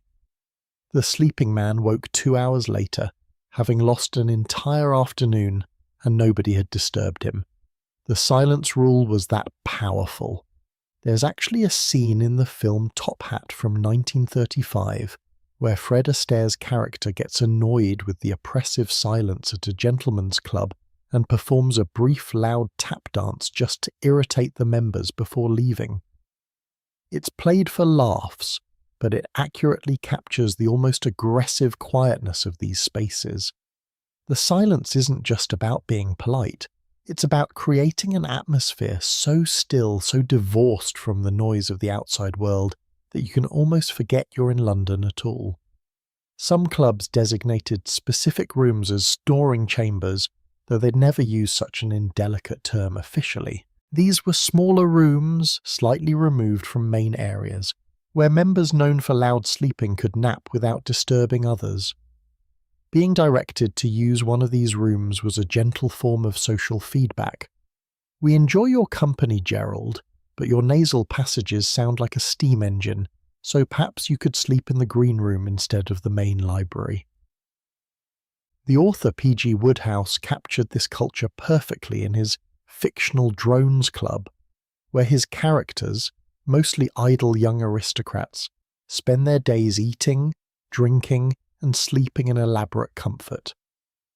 In one story, a member tries to sneak past a sleeping friend but trips over a footstool, causing a tremendous crash. The sleeping member doesn't wake up. 2 other members witness this and nod approvingly. "Good sleeper, that one. Takes after his grandfather. Could sleep through a cavalry charge." But here's where the sleeping culture reveals something deeper about what these clubs really offered: escape from expectation. Think about the lives these men led in the Victorian and Edwardian eras. They were expected to manage estates, make important decisions, maintain family honour, participate in politics or business. The pressure was constant.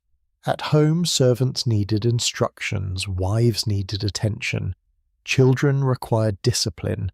There was no off switch, no moment when you could just stop being responsible, except at the club.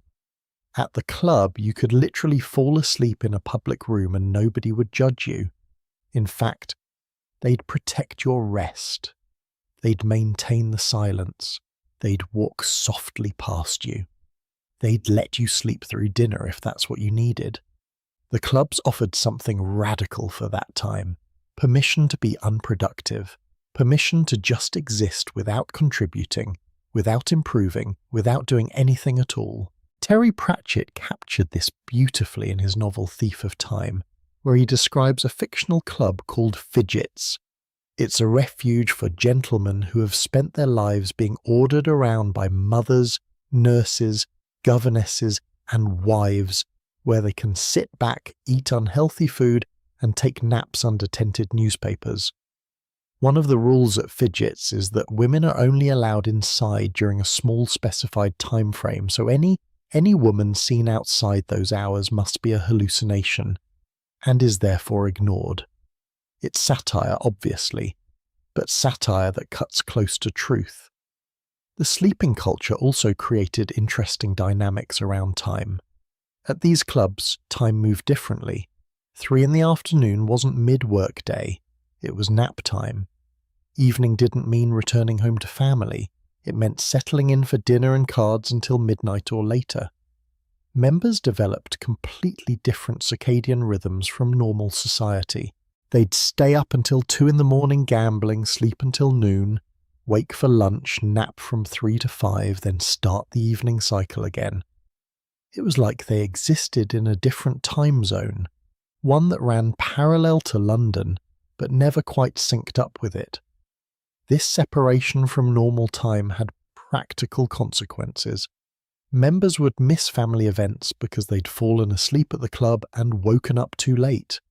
They'd forget appointments because club time didn't recognize external schedules. Some clubs experimented with installing clocks, but members complained that the clocks made them anxious. The absence of timekeeping devices wasn't an oversight, it was intentional design. The clubs wanted to create temporal bubbles where the outside world's demands couldn't penetrate. There are documented cases of members who fell asleep in clubs for truly remarkable lengths of time. One story, possibly apocryphal but widely believed, tells of a member of the Carlton Club who fell asleep in a quiet corner on a Thursday afternoon and wasn't discovered until Saturday morning. Nobody had disturbed him because the corner was rarely used. When he woke, disoriented and stiff, he asked what time dinner was served. The porter gently informed him that he had missed approximately 4 dinner services. The overnight rooms also served a darker purpose that was worth acknowledging. Some members would retreat to their club rooms when dealing with depression, alcoholism, or other personal crises. The clubs provided a space to hide from problems that couldn't be solved. This wasn't healthy, obviously, but it reveals why these institutions were so valued. They were pressure release valves for men who had no other outlet for their struggles. Mental health wasn't discussed openly. Therapy didn't exist in any modern sense. So men would book a room at their club, drink themselves into oblivion, sleep it off and emerge days later to pretend everything was fine. The sleeping arrangements also highlighted class differences in ways that might not be immediately obvious. If you could afford to maintain club membership, you could afford not to work regular hours. The ability to nap at 3 in the afternoon signaled that you weren't bound by a boss's schedule or business hours. Sleeping at the club was, in a strange way, a flex. It said, "I'm so financially secure that I can waste entire afternoons unconscious in a leather chair and nobody can tell me otherwise." Let me tell you about one particular tradition that still exists at some clubs, the wake-up service. If you're sleeping overnight in a club room and have an early commitment, a train to catch, a meeting to attend, you can request that a porter wake you at a specific time. But here's the delightful part. The porter will knock gently on your door, wait for acknowledgement, and if you don't respond, they'll simply leave. They won't knock louder, won't enter the room, won't ensure you're actually awake. The assumption is that a gentleman is responsible for waking himself, and the porter's role is merely to provide a courtesy reminder. This contrasts sharply with modern hotel wake-up calls, where staff will call repeatedly until you answer. At the clubs, your failure to wake up is your problem. They've fulfilled their duty by knocking once. What you do with that information is your business. It's autonomy taken to an almost absurd extreme. We'll help you, but we won't save you from yourself. The library sleeping culture has survived into the 21st century with surprisingly little modification. Visit Brooks's today, and you'll still find members asleep under newspapers. The chairs have been reupholstered, the newspapers are different publications, but the essential ritual remains unchanged. In an age of smartphones and constant connectivity, there's something almost revolutionary about men putting newspapers over their faces and checking out for 2 hours in the middle of the day. But here's what I find most touching about the sleeping traditions. They're fundamentally about trust. When you fall asleep in a public room, you're vulnerable. You're snoring, possibly drooling, definitely not at your most dignified. And yet club members trust that nobody will mock them, photograph them, or disturb them. That trust, that unspoken agreement that we'll protect each other's rest, is perhaps the most genuine form of community these clubs created. Everything else might be about exclusion and competition, but the sleeping culture is about mutual care, however oddly expressed. As you think about drifting off to sleep yourself tonight, there's something almost comforting about knowing that somewhere in London, gentlemen are sleeping in libraries under newspapers, being guarded by silence and tradition. They're participating in a ritual that stretches back centuries, finding rest in rooms specifically designed for it. It's absurd, yes, but it's also kind of beautiful. The world outside might be chaotic and demanding, but inside those walls, for a few hours at least, you can sleep in peace. And speaking of what happens inside those walls, the sleeping wasn't the only peculiar tradition around comfort and food.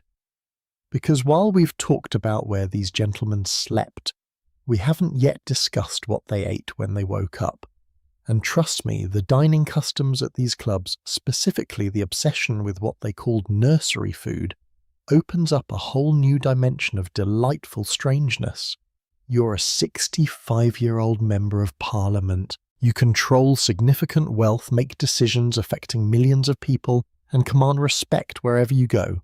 Tonight, you've come to Buck's Club for dinner, ready to enjoy the finest cuisine London has to offer. The waiter, properly attired, impeccably polite, presents you with the menu. And there, printed in elegant script, are your options. Roast beef with Yorkshire pudding, bangers and mash, spotted dick, treacle tart and bread and butter pudding. You're not in a children's cafeteria. You're in one of London's most exclusive establishments, and you're about to eat exactly what you ate when you were 7 years old. Captain Peter Murison, the club secretary at Buck's, described the food philosophy perfectly when he called it nursery food. That's not an insult or a joke, that's the actual term they use with pride. Nursery food.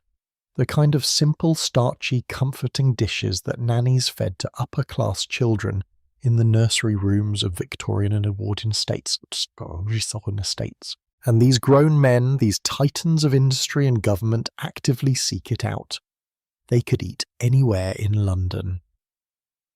Michelin-starred restaurants would welcome them with open arms, but they choose to eat toad-in-the-hole and jam roly-poly at their clubs.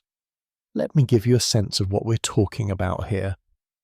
At the Travellers' Club, one of the dinner staples is roast saddle of hare with port and chestnuts. That sounds sophisticated, right? Almost continental. But it's served alongside boiled potatoes and overcooked vegetables, prepared in a style that hasn't changed since Queen Victoria's reign. The Savile Club features Lancashire hot pot on their regular lunch menu, a peasant dish from northern England, essentially mutton stew with sliced potatoes on top, slow cooked until everything becomes one beige mass. This isn't fusion cuisine or ironic comfort food. This is genuinely what they want to eat. Boodle's has a dessert called Boodle's Orange Fool that's been served since the club's founding in 1762. It's cake soaked in orange juice and topped with cream. That's it. No exotic spices, no molecular gastronomy, just cake, juice, and cream. And members order it reverently as if it's a culinary masterpiece rather than something you'd make with a child on a rainy afternoon. The recipe hasn't changed in over 260 years because, well, why would it? Change suggests the original was inadequate, and we can't have that. Now, you might be wondering, surely some innovative chef has tried to modernize these menus, introduce some flavor, some creativity, some acknowledgement that food culture has evolved since 1850? The answer is yes, they've tried, and they failed spectacularly. Young chefs fresh out of culinary school get hired at these clubs with dreams of introducing their skills. They imagine creating beautiful plates, experimenting with techniques, earning recognition for elevating traditional British cuisine. Then reality hits. They propose adding a reduction sauce to the roast beef. The members complain that it masks the meat's flavour. They suggest a herb-crusted lamb instead of plain boiled mutton. Members ask when the proper lamb will be available. They attempt a deconstructed shepherd's pie with artistic plating. The members literally send it back to the kitchen with a note asking for normal food. After a few months of having every creative impulse crushed, most young chefs either quit or resign themselves to cooking like it's 1920. Captain Murison of Buck's explained this phenomenon with remarkable honesty. Our members like what they like. They don't come here for culinary adventures. They come here for the roast beef and Yorkshire pudding their nannies made them. Any chef who doesn't understand that won't last long. Translation: we're paying you to recreate childhood memories, not to be creative. Your job is time travel, not innovation. But here's the question that keeps me fascinated. Why? These are sophisticated men. They've travelled the world. They've eaten at the finest restaurants in Paris, Rome, New York. They know what good food can be, so why do they voluntarily choose to eat like Victorian school children? The answer, I think, is exactly that. It's voluntary regression. These men spend their days being adults, making hard decisions, dealing with complex problems, managing difficult people. Adult life is exhausting and often unsatisfying, but at their club, eating their nursery food, they can briefly return to a time when life was simpler, when the hardest decision was whether to have seconds of pudding, when comfort was measured in starch and sugar rather than stock portfolios and political manoeuvring. There's also something deeply nostalgic happening here that connects to class and childhood. Upper-class British children were typically raised by nannies, not parents. Your nanny was often the primary source of comfort, affection, and security in your young life. And nannies cooked simple food, hearty, filling, uncomplicated dishes that children would actually eat. So for these men, nursery food isn't just comfort food. It's love food. It's the taste of being cared for, being safe, being young enough that someone else handled all the difficult parts of life. Let me tell you about a specific incident that perfectly captures this dynamic. In the early 2000s, the Reform Club, which actually has a reputation for slightly better food than other clubs, hired a chef who'd trained in French cuisine. He was excited to bring sophisticated techniques to traditional British ingredients. His first week he prepared beef Wellington, hardly revolutionary, still thoroughly British, but executed with proper technique and an elegant red wine reduction. The members hated it, not because it tasted bad, by all accounts it was delicious, but because it wasn't what they expected. It required them to think about what they were eating, to notice flavours and textures, to engage with the food as food, rather than as edible nostalgia. One member reportedly said, "When I come to the club for dinner, I don't want to think. I want to eat what I know, taste what I remember, and not be challenged." The chef quietly returned to simpler preparations.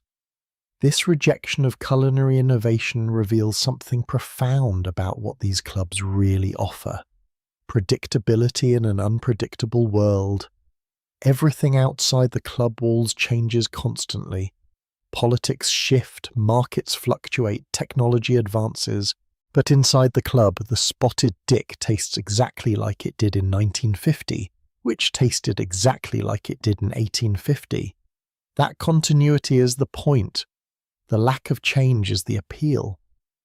There's also a bizarre class signalling happening with this food. In modern Britain, people who can afford to eat diverse international cuisine. They seek out Thai, Indian, Japanese restaurants. They experiment with flavours and techniques from around the world. Eating only traditional British food, particularly nursery food, is something people do when they can't afford alternatives. Except at these clubs, it's the opposite. Choosing nursery food becomes a way of signalling that you're so securely upper class that you don't need to prove your sophistication through cosmopolitan eating habits. It's like reverse food snobbery. The nouveau riche eat at Michelin-starred restaurants and post about it on Instagram. Old money eats toad in the hole at their club and doesn't mention it to anyone. The simplicity becomes the status symbol. We're so confident in our position that we can eat like peasants and nobody questions our class credentials. Pratt's Club takes this to an extreme with their historical sourcing. For years they borrowed their cooks from the barracks of the Queen's Guard. Military cooks trained to feed soldiers, preparing food for aristocrats. The reasoning? Military cooks know how to make simple, hearty food in large quantities without fuss. They don't get creative. They follow recipes exactly. They produce consistency, not innovation. For Pratt's, this was ideal. They wanted institutional food with reliable outcomes, and military kitchens were already optimized for exactly that.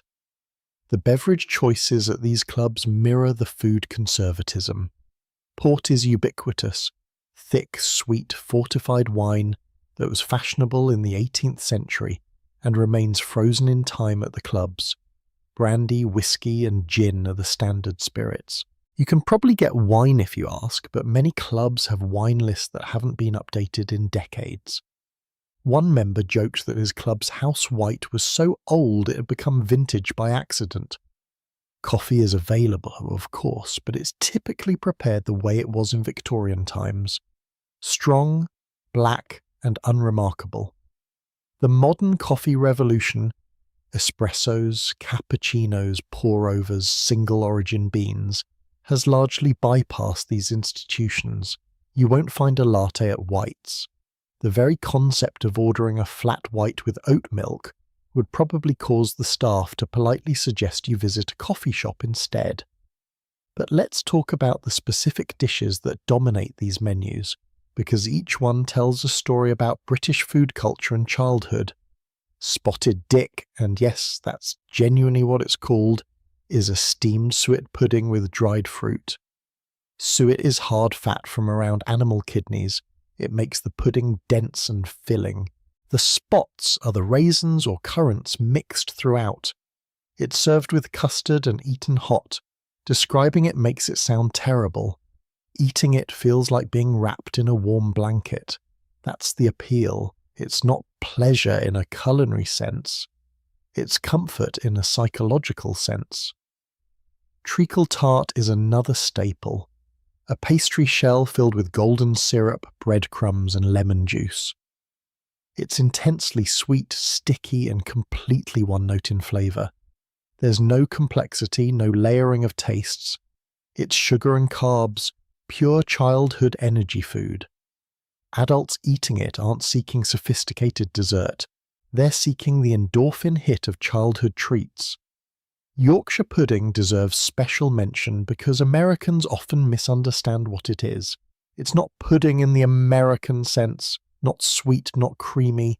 It's a baked batter of eggs, flour and milk, traditionally cooked in the drippings from roasting meat. It puffs up into a crispy, hollow shell that you fill with gravy. Children love it because it's fun to eat. Adults love it because it reminds them of being children. The clubs serve it with almost every roast, and members would riot if it were removed from the menu. Bread and butter pudding is perhaps the ultimate nursery dessert, literally made from leftover stale bread soaked in egg and milk, mixed with raisins, baked until sere, and served with cream or custard. It's a poverty dish historically, using up bread that would otherwise be thrown away. But at the clubs, it's served as if it's a delicacy. Because for upper-class children, this was the treat their nannies made from leftovers, and the associations are powerful enough to override any objective assessment of the dish. Bangers and mash, sausages with mashed potatoes, might be the most telling dish of all. It's pub food, working-class food, the kind of thing you'd eat at a football match or a casual dinner. But at the clubs, it's prepared with ceremony, served on fine china, eaten with silver cutlery. The juxtaposition is almost satirical. Here are men in expensive suits, sitting in rooms decorated with priceless art, eating the same meal a truck driver might grab at a roadside cafe, except they're paying 10 times as much for the privilege. The portions at these clubs are also telling. They're generous, sometimes absurdly so. This isn't modern cuisine with carefully measured portions designed to be satisfying but not overfilling. This is eat until you're uncomfortable food. Nursery portions. Because when you're a child, adults control your food, and sometimes that means being told to finish your plate even when you're full. As an adult at a club, you can finally control your portions, but the psychology remains. More food equals more comfort, more care, more love. There's also a complete absence of dietary accommodation at most traditional clubs. Vegetarian options, maybe a cheese omelette if you ask nicely. Vegan food, don't be ridiculous. Gluten-free, the chef will look at you like you've requested moon rocks. The assumption is that proper British gentlemen eat meat, eat bread, eat dairy, and don't make a fuss about it. Special dietary needs are viewed as weakness, or worse, as fashionable affectation.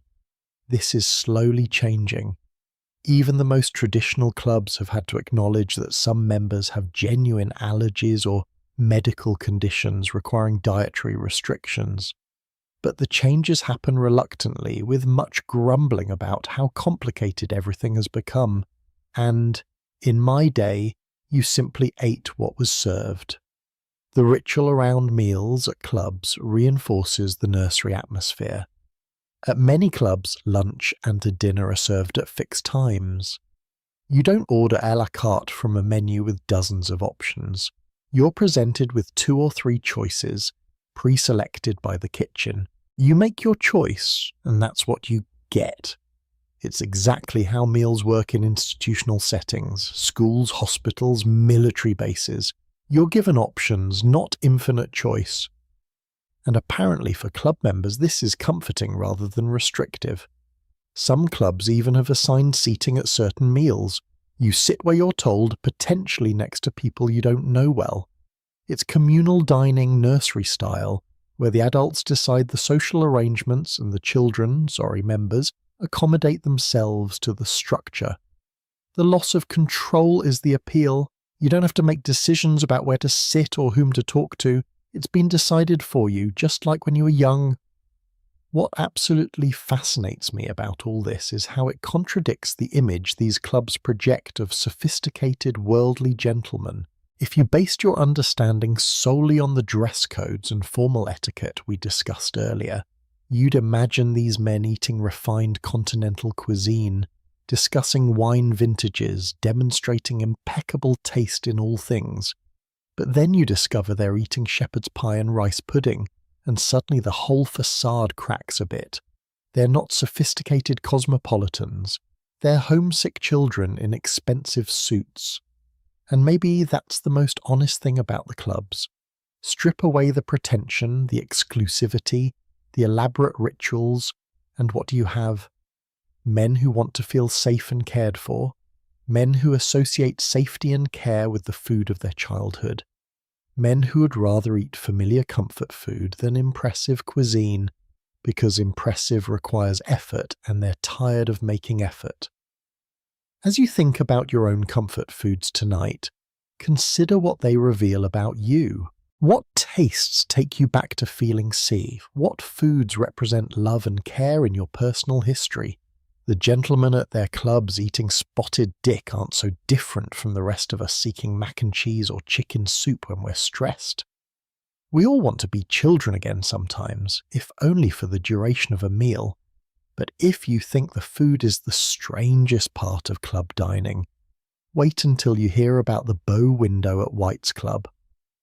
Because while most members were eating their nursery food in relative anonymity, a select few sat in one specific window seat that functioned as a throne, a judge's bench, and a public performance stage all at once.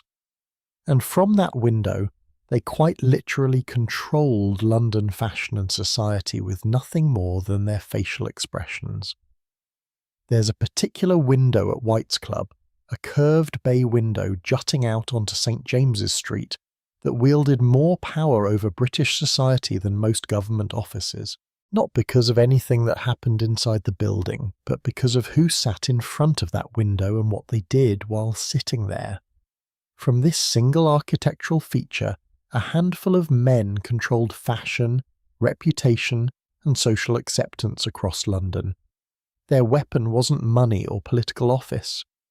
It was something far more devastating, their facial expressions. The bow window was installed when White's moved to its current location at 37 to 38 St. James's Street in 1778. It's positioned on the ground floor, creating a perfect viewing platform for the street outside. Architecturally, it's elegant but not ostentatious, a gentle curve of glass that catches the afternoon light beautifully. But what made this window famous wasn't its design. It was the table placed directly in front of it, and the understanding that whoever sat at that table held a position of almost absurd social power.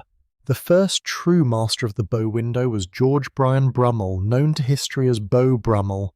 If you don't know his story, let me tell you, because it's one of the most fascinating rise and fall tales in British history. Brummel wasn't born into the highest aristocracy. His grandfather had been a valet, a personal servant. His father worked his way up to become private secretary to the Prime Minister, which provided enough money to send young George to Eton and Oxford.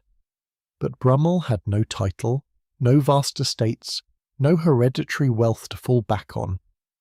What he had was taste, impeccable, innovative, revolutionary taste in men's fashion. And from the bow window at White's, he turned that taste into total social dominance. Here's how it worked. Brummel and a few select friends, the arbiters of fashion and style, would sit at the bow window table in the late morning and early afternoon. St. James's Street was the heart of fashionable London, the place where anyone who was anyone would walk, and as people passed by, Brummel and his companions would judge them. Not privately, not discreetly, publicly and devastatingly. If a gentleman walked by wearing an outfit Brummel approved of, he might receive a slight nod. That nod was social gold. It meant you were acceptable, fashionable, worthy of notice. But if Brummel disapproved, he might simply turn away, conversation continuing as if you didn't exist. Or worse, he might make a comment, loud enough for his companions to hear, quiet enough that you couldn't quite catch the words, and his friends would laugh. You'd walk away knowing you'd been judged and found wanting, but never knowing exactly what the offence was. The psychological warfare of this system is extraordinary. Imagine you're a young gentleman trying to establish yourself in London society. You've spent hours getting dressed, consulting with your tailor, making sure every detail is perfect. You step out onto St. James's Street, and as you approach White's, you see Brummel in the window. Your heart rate increases. You try to walk naturally, not too fast, not too slow, not looking at the window, but knowing he's looking at you. And then you're past, and you didn't get a nod. What does that mean? Rejection? Or simply that he didn't notice you? The uncertainty eats at you for days. Brummel's power came from his friendship with the Prince of Wales, who later became King George IV. The prince, despite being heir to the throne, looked up to Brummel as the ultimate authority on style and social behaviour. If Brummel approved of you, you had access to the prince's circle, which meant access to power and influence. If Brummel rejected you, even royal favour couldn't fully restore your reputation. It was an inversion of the normal social hierarchy, a man with no title controlling the man who would be king, at least in the realm of fashion. But Brummel's genius wasn't just in having taste, it was in understanding that taste is only powerful when it's exclusive. He didn't write fashion guides or give interviews, he didn't explain his choices or justify his judgments. He simply sat in the bow window, exuding authority, and let London come to him for approval. The less he explained, the more powerful he became. Mystery breeds authority. The specific fashions Brummel championed seem almost boring by modern standards. He preferred dark, well-cut coats over the colourful, elaborate outfits that had been fashionable in the 18th century. He insisted on perfect tailoring, clothes that fit so well they looked effortless. He introduced the concept of the modern necktie, spending hours arranging his cravat until it achieved the perfect casual elegance. His revolutionary insight was that true sophistication looks simple, while trying too hard looks desperate. From the bow window he enforced these standards ruthlessly. If someone wore a cravat tied in an outdated style, Brummel might spend 5 minutes loudly discussing the proper way to tie a cravat, never mentioning the offender by name but making it clear who inspired the lesson. If someone's coat didn't fit properly, Brummel might remark to his companions about how unfortunate it is when gentlemen don't understand the importance of a good tailor. The passive aggression was an art form. One famous story, possibly embellished but widely believed, tells of a gentleman who passed the bow window wearing a waistcoat Brummel found garish. Brummel called out to him, "My dear fellow, do you call that thing a waistcoat?" The man, embarrassed, tried to defend his choice. Brummel simply turned to his companions and said, "He actually believes that's a waistcoat. How extraordinary." The man reportedly never wore bright colours again. But the bow window wasn't just about fashion. It was about power dynamics and social control. Think about what Brummel created. A system where simply walking down a public street became an act of submission to judgment, where your clothing choices could make or break your social standing, where a man with no official authority could destroy reputations with a raised eyebrow. It's social media, before social media existed. Public judgment, viral humiliation, the power of influential tastemakers to create or destroy social capital. The comparison to modern influencers is almost too perfect. Brummel was essentially an Instagram fashion critic, except instead of posting stories, he sat in a window. Instead of likes and comments, he gave nods and smirks. The mechanism changed, but the dynamics are identical. Someone with cultural capital judging those seeking approval, with the judgment itself becoming part of the entertainment. Brummel's reign from the bow window lasted about 15 years, from roughly 1800 to 1816. During that time, he was arguably the most influential tastemaker in England. But his fall was as dramatic as his rise. He gambled heavily. Remember all those stories about the betting book, and accumulated massive debts. He also made the catastrophic mistake of insulting the Prince of Wales, who had grown tired of being treated as Brummel's student rather than his patron. In 1816, with creditors closing in and his royal friendship destroyed, Brummel fled to France to escape debtor's prison. He spent the last 24 years of his life in exile, eventually dying in poverty and madness in a French asylum in 1840. The man who'd controlled London fashion from a window ended his life alone, broke and forgotten. It's a sobering reminder that influence built on something as fragile as taste can evaporate overnight. But the bow window throne outlived Brummel. When he fled, William Arden, the second Baron Alvanley, took his place. Remember Alvanley? He's the one who bet £3,000 on raindrops racing down the window. Alvanley maintained the tradition of judging passers-by, though by all accounts he was less cutting than Brummel. Where Brummel destroyed with mockery, Alvanley merely observed and commented. The terror was still there. Nobody wanted to be discussed unfavourably by Alvanley and his companions, but it lacked Brummel's cruel precision. After Alvanley, the bow window seat was reserved for Arthur Wellesley, the first Duke of Wellington, the man who defeated Napoleon at Waterloo. Think about that for a moment. One of Britain's greatest military heroes, a man who shaped European history, spent his retirement sitting in a window judging people's outfits.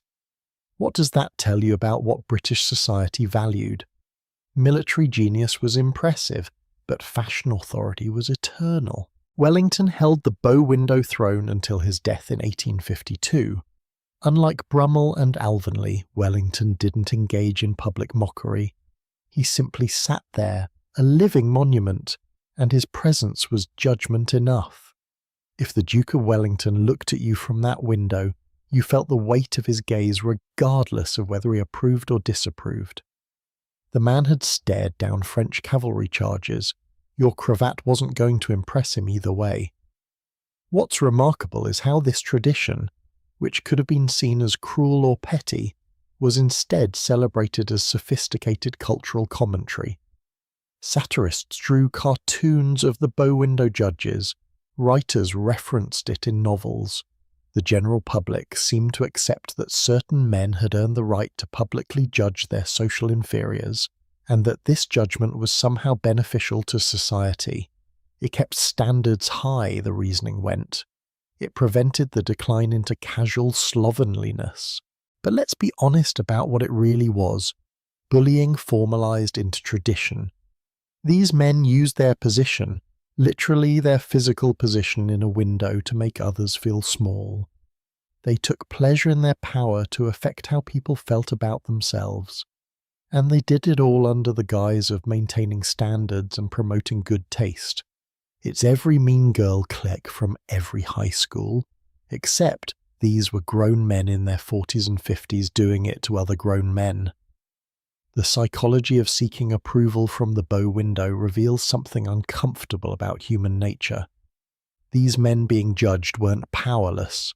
Many were wealthy, titled, successful in their own right, but they still craved the nod from the window. They still felt diminished by its absence. Why?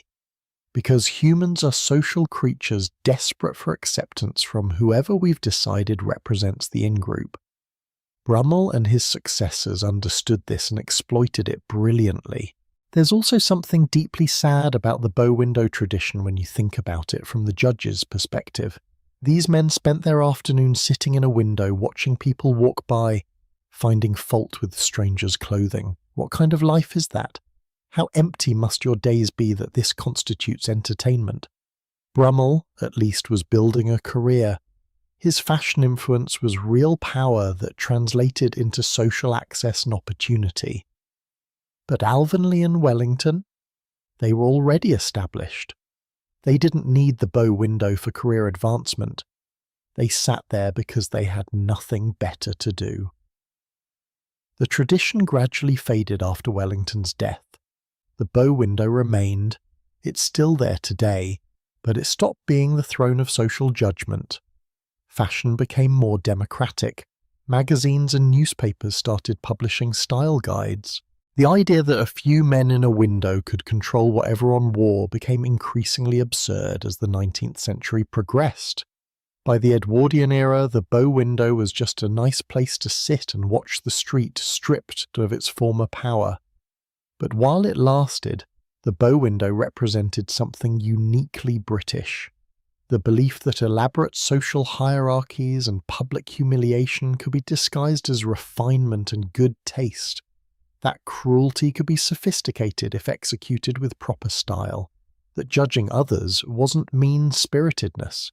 It was civic duty, keeping standards high for the betterment of all. Today, if you walk past White's and look at that bow window, you'll usually see it empty or occupied by members reading newspapers, having conversations completely unaware of the street outside. The window has lost its power because we've realized mostly that giving a small group of self-appointed arbiters the power to publicly judge everyone else isn't actually a good system. It's just bullying with better architecture. But has it really disappeared? Or have we just moved it online? The bow window judges have become Twitter reply guys, Instagram critics, Reddit comment sections. The mechanism is digital instead of physical, but the impulse is identical. Publicly judge others, claim you're maintaining standards, feel powerful through criticism. Brummel would have been an absolutely devastating social media influencer. He had the skills, the cutting remarks, the cultivated mystique, the understanding that influence comes from exclusion rather than inclusion. As you think about drifting off tonight, consider how much mental energy you've spent seeking approval from people who probably don't deserve the power you've given them. The bow window exists in all our lives in different forms. The boss whose opinion matters too much, the friend group whose acceptance we crave, the social media metrics we check obsessively. We've all walked past our own version of that window, hoping for a nod we probably don't need. But here's something that might make you smile. For all the power those men had from their window perch, they were still just sitting in a club, watching life pass by outside. The people walking past were actually doing things, going places, living their lives. The judges were static, trapped by their own need to judge. In the end, who really had more power? The person being judged, or the person whose entire identity depended on having others seek their approval? And speaking of approval and social control, if you thought the bow window was the peak of exclusivity, you haven't heard the full story about who was allowed into these clubs in the first place. Because while men were busy judging each other's fashion from windows, there was an entire gender that couldn't even enter the building. The women problem, and the truly bizarre ways these clubs handled it, opens up yet another dimension of absurdity. It's 1991, and something unprecedented is about to happen at White's Club.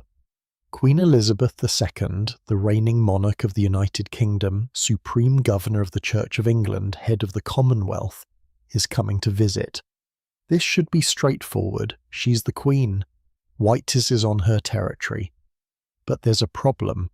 White's has never allowed a woman inside its doors, not once in 298 years. And now the club faces an impossible choice. Maintain their male-only tradition or permit the literal Queen of England to enter. After intense debate, White's makes an exception. One exception, in 3 centuries, for the Queen, and only the Queen. Think about the absurdity of that for a moment. These men, many of whom work in government and swear oaths of loyalty to the crown, nonetheless required serious deliberation before deciding whether their monarch could visit. The tradition of excluding women was so sacred, so fundamental to the club's identity, that even royal authority couldn't automatically override it. The Queen was gracious about it, of course. She understood the ridiculousness of the situation better than anyone. But the fact that it was even a discussion tells you everything about how deeply these clubs feared female presence. And I use the word feared intentionally, because that's what it was. Not just preference or tradition, actual fear. These men created elaborate justifications for why women couldn't be members or even guests. They claimed women would change the atmosphere, make men unable to relax, introduce domestic concerns into their sanctuary. But underneath all those rationalizations was a simpler truth. These men were terrified of having to behave properly. Women's presence meant they couldn't burp, swear, gamble excessively, drink themselves silly, or sleep under newspapers in peace.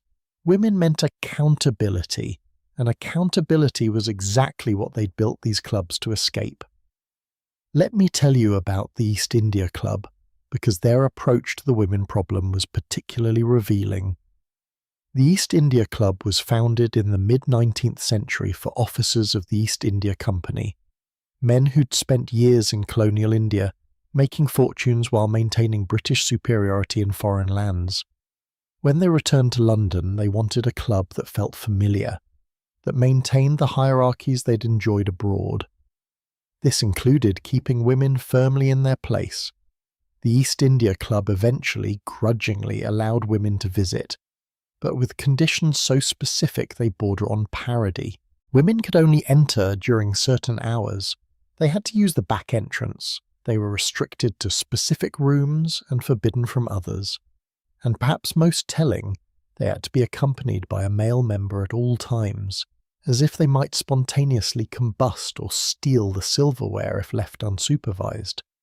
The message was clear. Women were tolerated, barely, but never welcomed.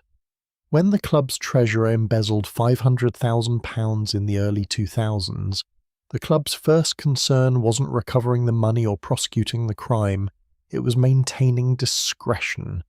They didn't want publicity, they didn't want scandal, because scandal might attract attention to how they operated, and attention might lead to demands for modernization, and modernization might mean admitting women as equal members. Better to quietly absorb £500,000 in losses than risk the male sanctuary being invaded. But the award for most creative approach to excluding women has to go to Pratt's Club, which maintained its male-only membership for 166 years, until 2023. 166 years. Let that sink in. Pratt's was founded in 1857. It admitted its first female members in 2023. This means that for the entire span of women's suffrage, World War I, World War II, the civil rights movement, the sexual revolution, the feminist movement, the internet age, and global social media, Pratts remained steadfastly, stubbornly male-only, and even when they finally reluctantly voted to admit women, under significant pressure from the Duke of Devonshire, who owns the property, the change was essentially symbolic. They've admitted 2 or 3 women out of 600 members.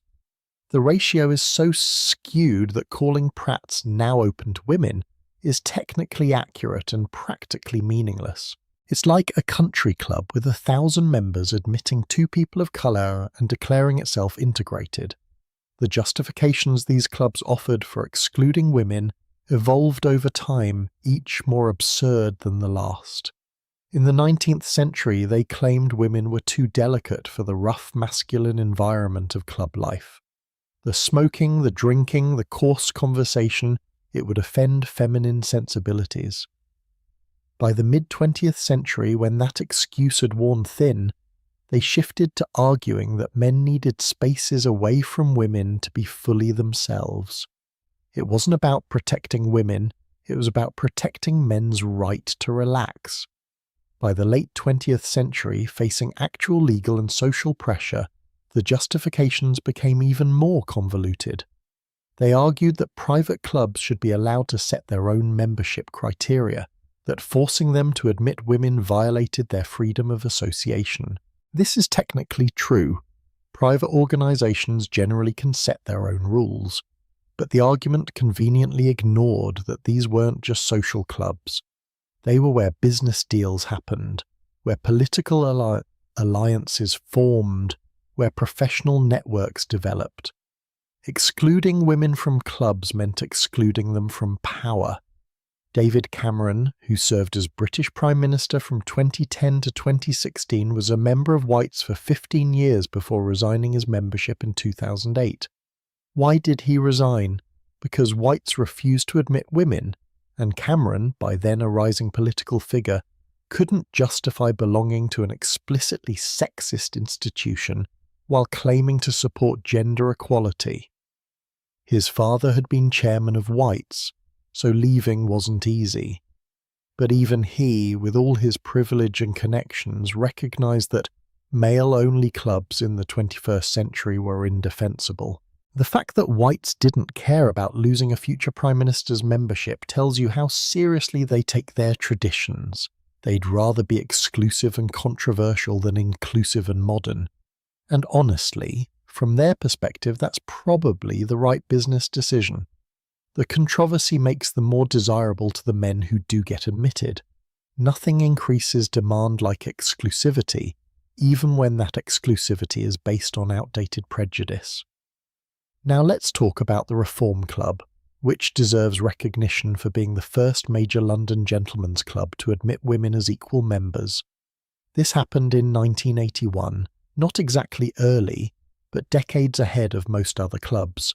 The Reform Club was founded in 1836 for supporters of the Great Reform Act, which had expanded voting rights in Britain.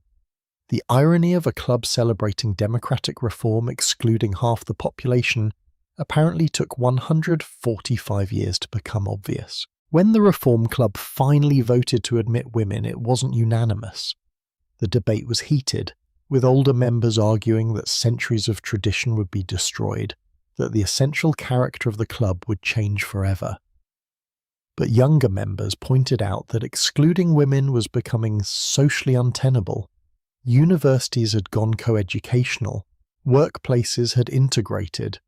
The clubs were increasingly seen as dinosaurs, embarrassing relics of a bygone era. The vote to admit women passed, though not overwhelmingly. And you know what happened? The club didn't collapse.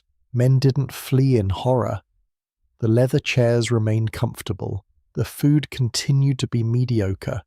Life went on, except now women could also enjoy mediocre food in comfortable chairs. The apocalypse that older members predicted never materialized, which makes you wonder what they were really afraid of all along. The Athenaeum followed in 2002, 178 years after its founding. The Garrick Club, famous for theatrical and literary members, held out until 2015. Each time a club admitted women, the same pattern played out. Dire predictions from traditionalists, actual vote narrowly passing, new female members joining, and then nothing dramatic happening. The clubs continued operating much as they always had, just with a slightly more diverse membership. But 8 clubs in London remain steadfastly male-only.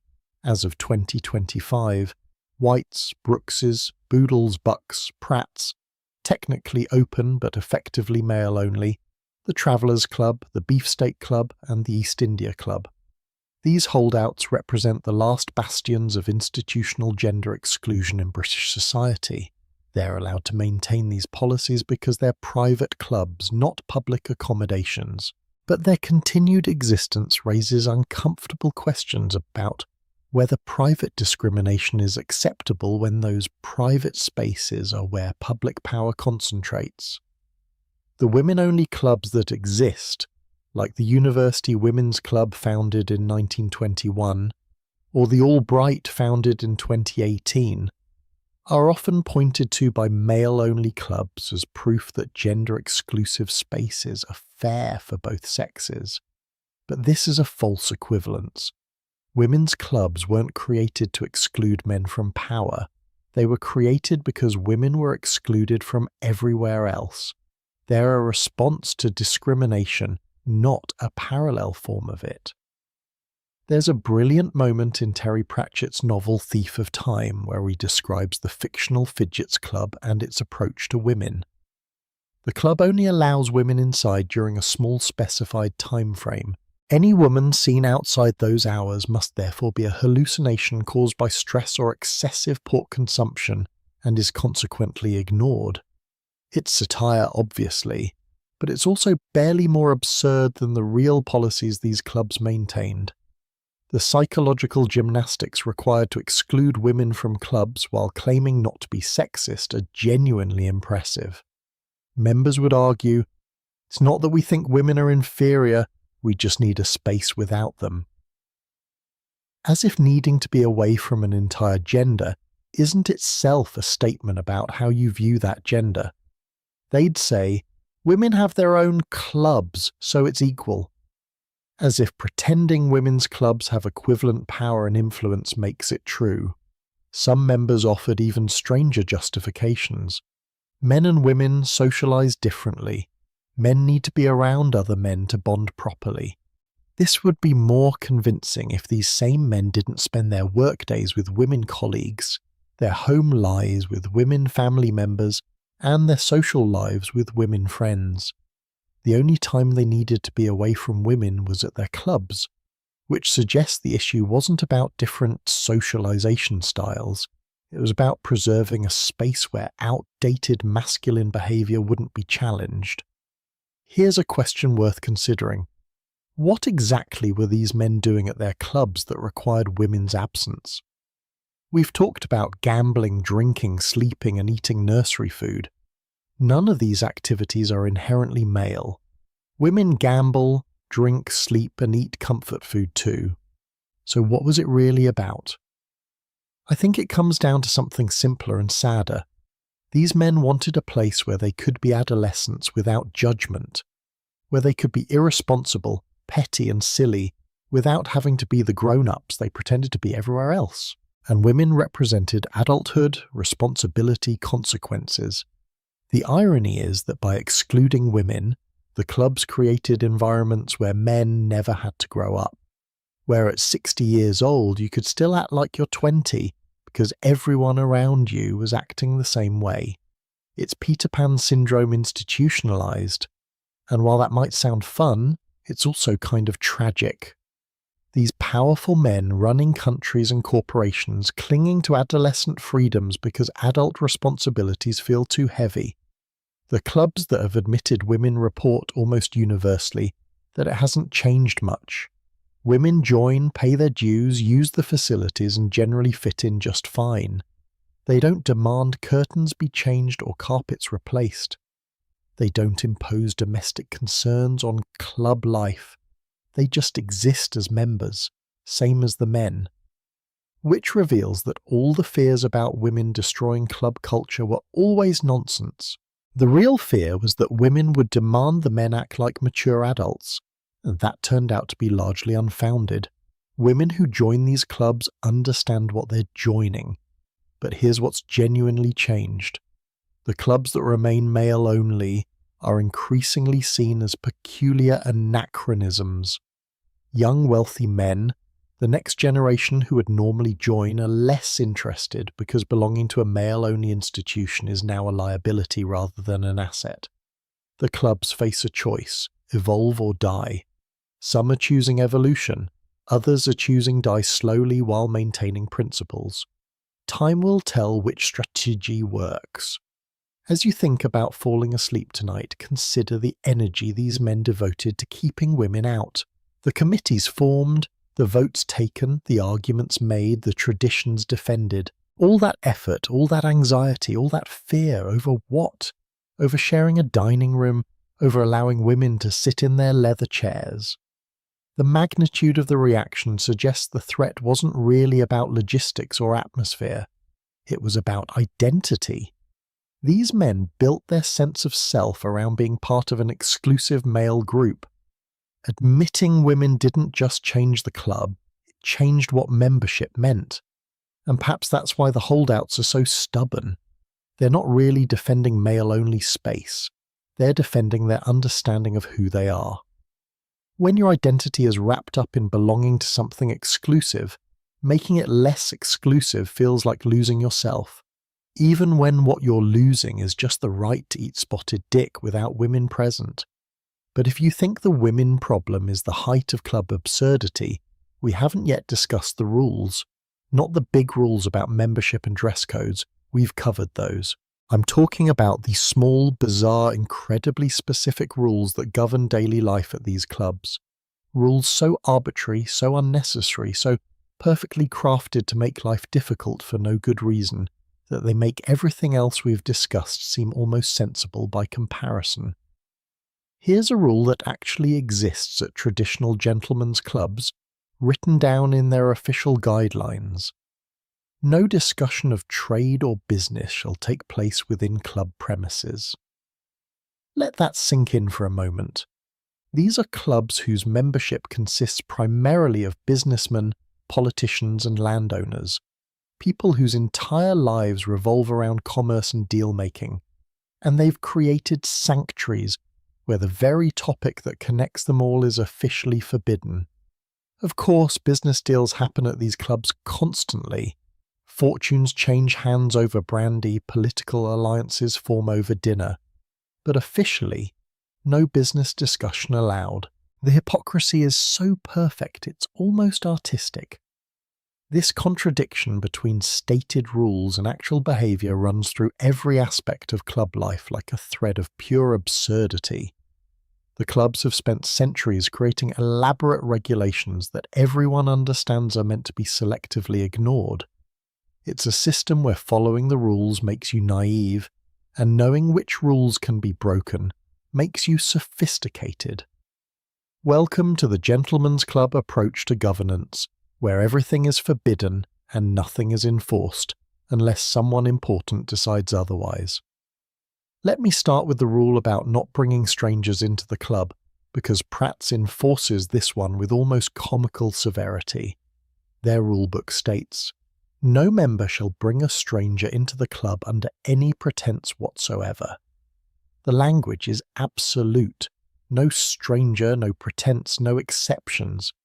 In practice, this means even close friends who aren't members can't visit. Your brother? No. Your business partner? Definitely not. Your son if he's not yet a member himself? Sorry, he's a stranger under club rules. The only people you can bring are other club members, which makes the word bring somewhat redundant. The practical effect of this rule is that Pratt's operates like a sealed terrarium of the same 600 men encountering each other in different combinations night after night. No fresh perspectives, no new faces, just the same conversations with slight variations, repeating forever. It's less a social club and more a long-running theatrical production where the cast never changes, but the script gets slightly more worn each performance. But here's my favourite absurd rule, and this one appears in multiple clubs with minor variations. Members are instructed not to lend money to other members. The exact wording from an old etiquette guide reads, "Should you be appealed to by a member for monetary assistance, have courage and refuse. These people are excellent readers of character and hunt their prey with skill and persistence till their nefarious work meets its reward and the club is cleansed of their presence." Think about the worldview embedded in that statement. The assumption is that any member asking to borrow money is a predator hunting prey, not a friend in temporary difficulty, not a gentleman fallen on hard times, a predator. And the recommended response isn't sympathy or assistance, it's refusal so the club can be cleansed of the contaminated member. The cruelty is breathtaking, made worse by being presented as proper etiquette. Don't help your fellow members, expose them to ruin so they can be removed. This rule reveals the darker truth about these clubs. They're built on competition as much as camaraderie. Yes, you're all members of the same exclusive group, but you're also constantly evaluating each other, looking for signs of weakness, ready to distance yourself from anyone who might drag down your own status. The clubs foster a peculiar form of friendship, intimate yet ruthless, based on shared privilege but requiring constant vigilance against losing that privilege. Now let's talk about the tipping policy, because this one perfectly captures the bizarre class dynamics at play. The rule, stated in various ways across different clubs, is essentially this: club servants should not be tipped. Instead, there's usually a holiday box on the mantelpiece or in a conspicuous location where members can place contributions. These are pooled and distributed to staff at Christmas or other appropriate times. On the surface, this seems egalitarian. No playing favourites, everyone contributes to a common fund, staff receive equal shares. But think about what it really means. You're forbidden from directly rewarding good service or showing appreciation to specific staff members. Everything must flow through the official channel.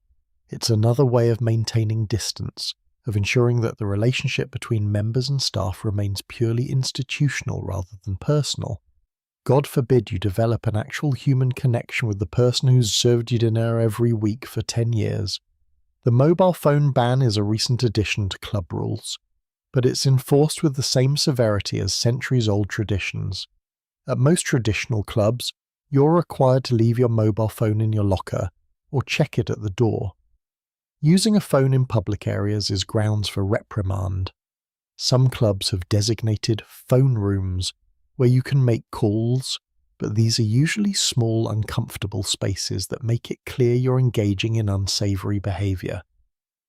The stated reason is preserving the peaceful atmosphere, but here's what it really does. It cuts you off from the outside world. Your boss can't reach you, your spouse can't call, your children can't text.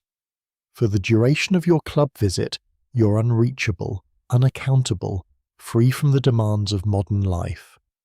It's temporal isolation, being in London in 2025 but living like it's 1925, at least for a few hours.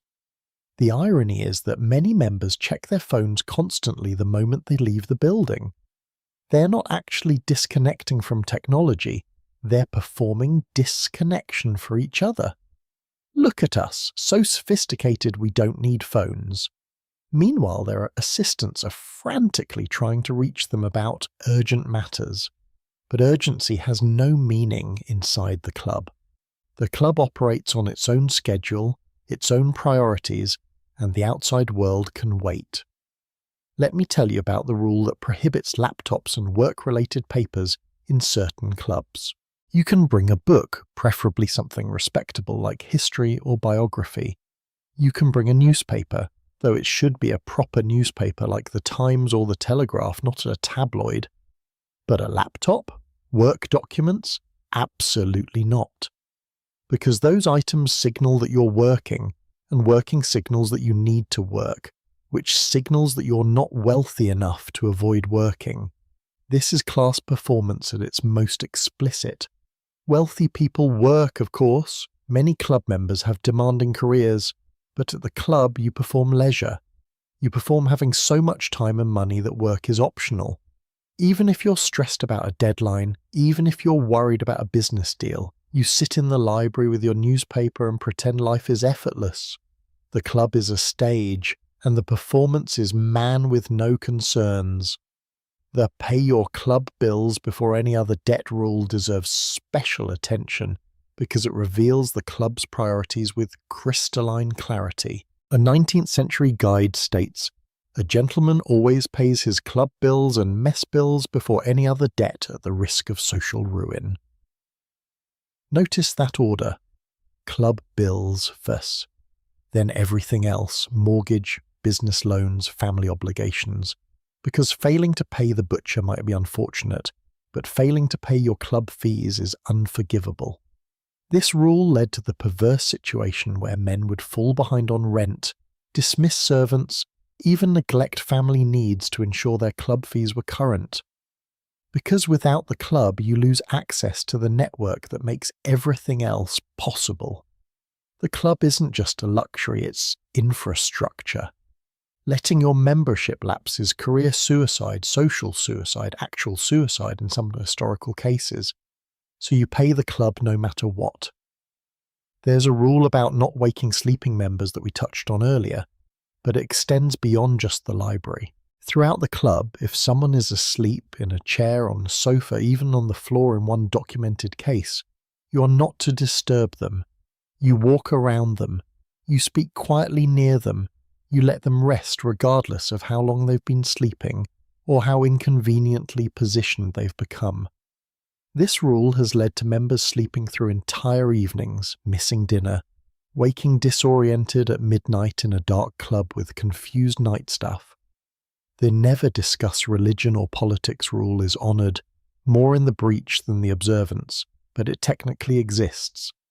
Given that many clubs were explicitly founded along political lines, White's for Tories, Brooks's for Whigs, the Reform Club for Liberals, this rule is absurd on its face. But the intent is to prevent serious arguments that might disrupt the convivial atmosphere.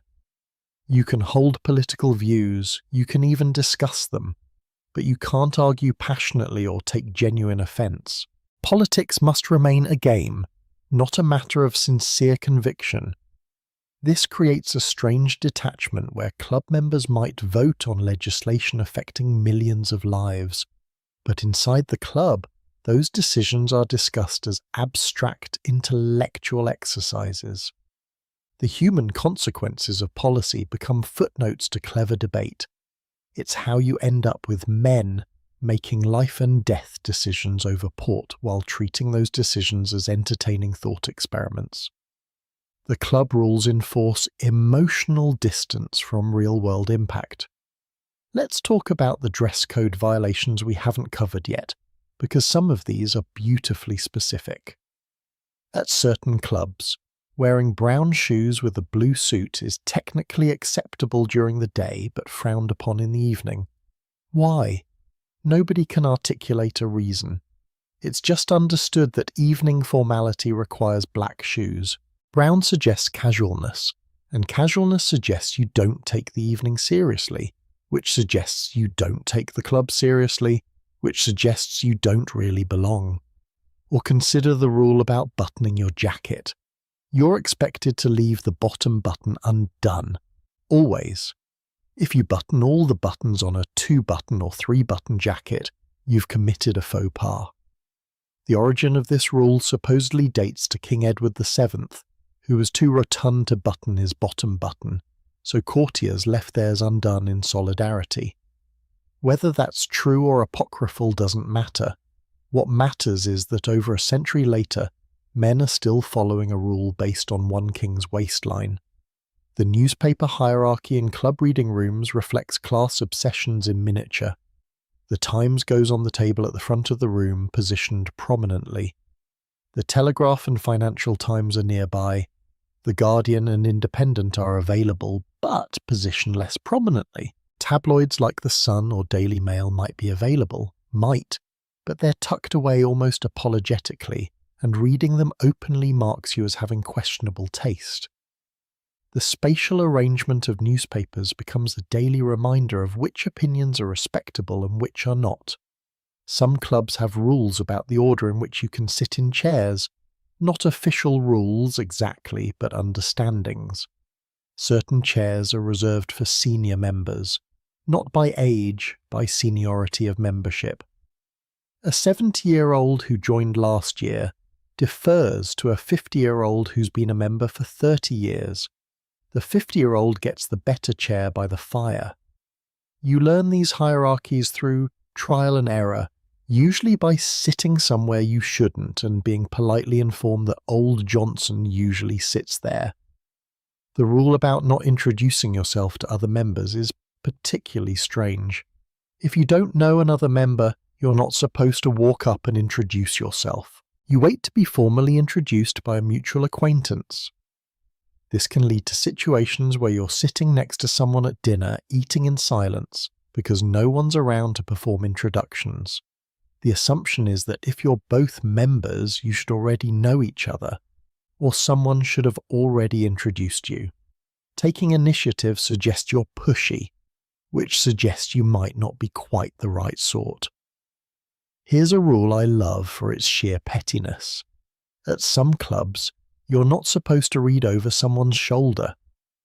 If another member is reading a newspaper or book, you shouldn't position yourself where you can see what they're reading, even accidentally. This protects privacy, yes, but it also creates an atmosphere of constant spatial awareness. You're always calculating angles, ensuring you're not inadvertently invading someone's reading space. It turns a simple act, sitting in a chair, into a complex negotiation of unwritten boundaries. The contradiction at the heart of all these rules is that they claim to create freedom through structure. The clubs argue that by having clear rules, members know what to expect and can truly relax. But in reality, the rules create constant low-level anxiety. Are you sitting in the right chair, wearing the right shoes, reading the right newspaper, following the protocol that everyone else seems to understand intuitively, but nobody ever explains explicitly? It's freedom that feels suspiciously like restriction. What's remarkable is how seriously these rules are taken despite their obvious absurdity. Grown men, accomplished in their fields, will stress about whether their tie is appropriate or whether they've committed some obscure breach of etiquette. The rules work because everyone agrees to pretend they matter. It's collective delusion raised to institutional policy. And honestly, there's something almost admirable about that level of commitment to meaningless tradition. As you drift towards sleep, consider the rules that govern your own life. How many of them are actually necessary versus just inherited tradition? How many things do you do because they're required versus because that's how it's always been done? The gentlemen's clubs, in all their absurdity, are really just an extreme version of something we all do. Follow rules we don't fully understand because questioning them feels more difficult than compliance. But while the rules are absurd, they pale in comparison to the scandals. Because behind all these regulations, all these protocols, all this performance of propriety, these clubs have hosted some spectacularly ungentlemanly behaviour. The gap between what the clubs claim to be and what actually happens inside them opens up a whole new dimension of hypocrisy worth exploring. Imagine the scene. It's 2002, and the chairman of Boodle's Club, one of London's most prestigious establishments, founded in 1762, is standing in court admitting to defrauding his own club of £4 million. £4 million, not to fund some elaborate criminal enterprise or lavish lifestyle, to cover his investment losses and pay his club membership fees. The man responsible for stewarding one of Britain's most respected institutions had been stealing from it for years to maintain the illusion that he could afford to remain a member The irony is so perfect it hurts. He stole from the club to pay the club. This is the reality behind the gentleman's club facade. For every story of dignified tradition and refined behaviour, there's a matching story of fraud, scandal, blackmail, and spectacular hypocrisy. The gap between what these institutions claim to represent and what actually happens inside them is so vast you could lose entire fortunes in it. And people have. Let's start with the gambling scandals, because they go back to the club's very origins. We've talked about the betting book and its absurd wagers, but we haven't fully addressed the human cost. The clubs weren't just enabling gambling, they were normalising financial suicide. Take Beau Brummel, the fashion arbiter we discussed earlier.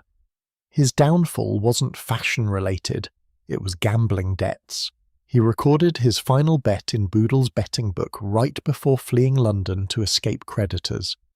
That last bet was essentially his goodbye note, a final performance of nonchalance before disappearing into exile. Or consider Sir John Bland, whose story we touched on briefly. In a single sitting at Brooks's, he lost £32,000, roughly $3 million in today's money. Horace Walpole, the 18th century writer and historian, documented what happened next. Bland had flirted away his whole fortune and was facing complete financial ruin. Rather than face the shame, he shot himself on the road from Calais to Paris. A man chose death over admitting to his peers that he had gambled away everything. And the club's response? They recorded the incident, shook their heads about the tragedy, and continued gambling. The phrase flirted away that Walpole uses is telling.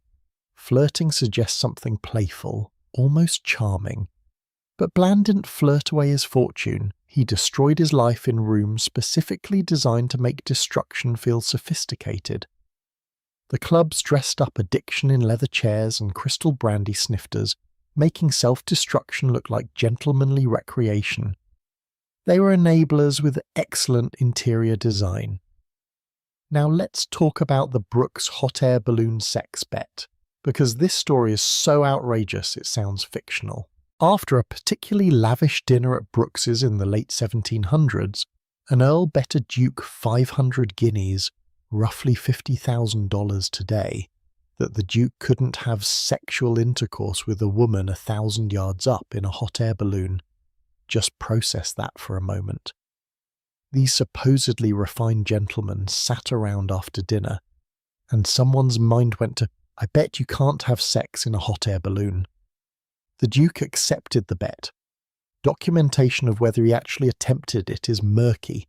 Hot air balloon operators weren't exactly keeping detailed logs of their customers' activities, but the fact that this bet was recorded in writing, discussed openly, and considered a legitimate wager tells you everything about the moral standards at these clubs. They'd police your trouser buttons and shoe choices with obsessive fervour. But betting on aerial sexual gymnastics was perfectly acceptable gentlemanly behaviour. The East India Club deserves special attention for its scandal management strategy.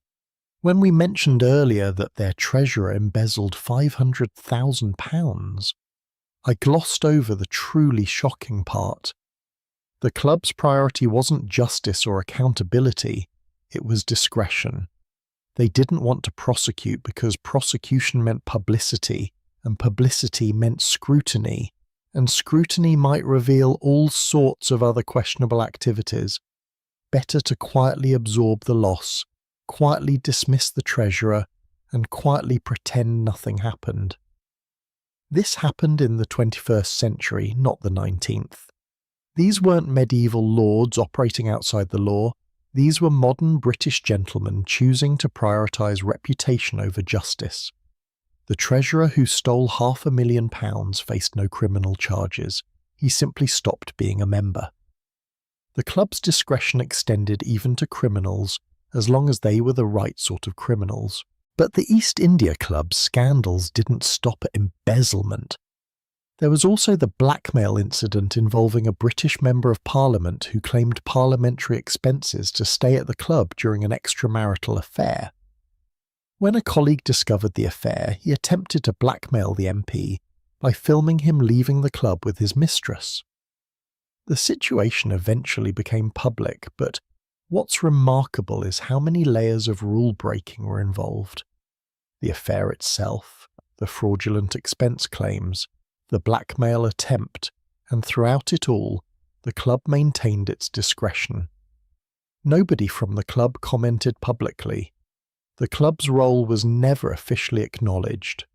The code of silence held even when members were committing crimes against each other. Women entering through the back door at the East India Club isn't just a metaphor.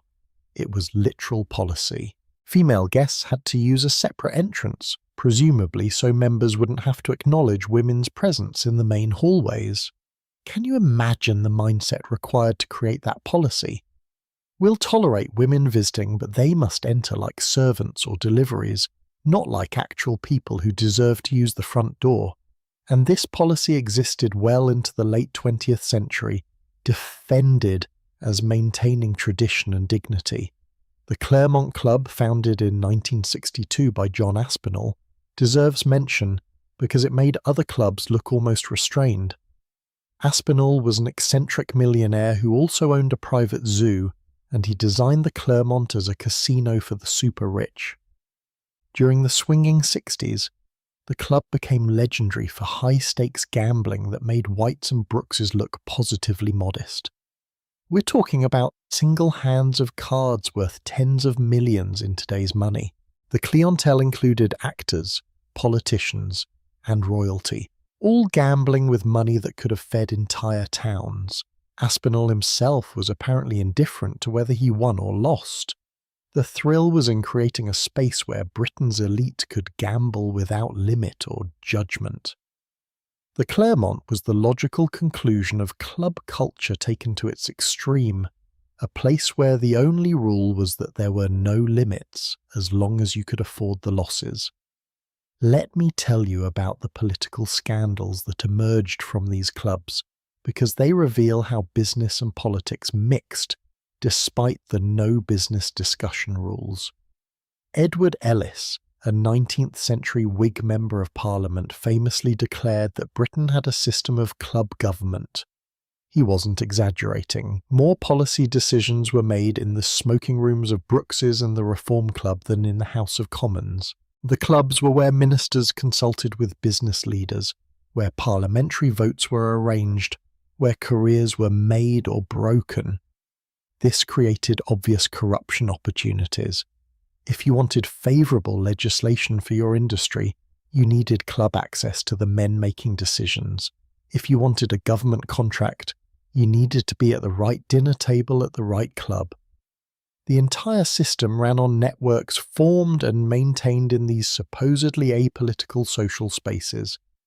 The clubs claimed they forbade business discussions while simultaneously serving as the primary venues where British business happened. Constitutional crises were negotiated at clubs.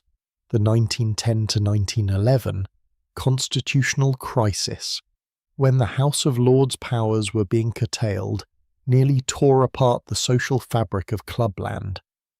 Members who'd been friends for decades stopped speaking because they were on opposite sides of the constitutional question. Some clubs saw their membership split along political lines so severely that men would refuse to dine if certain other members were present.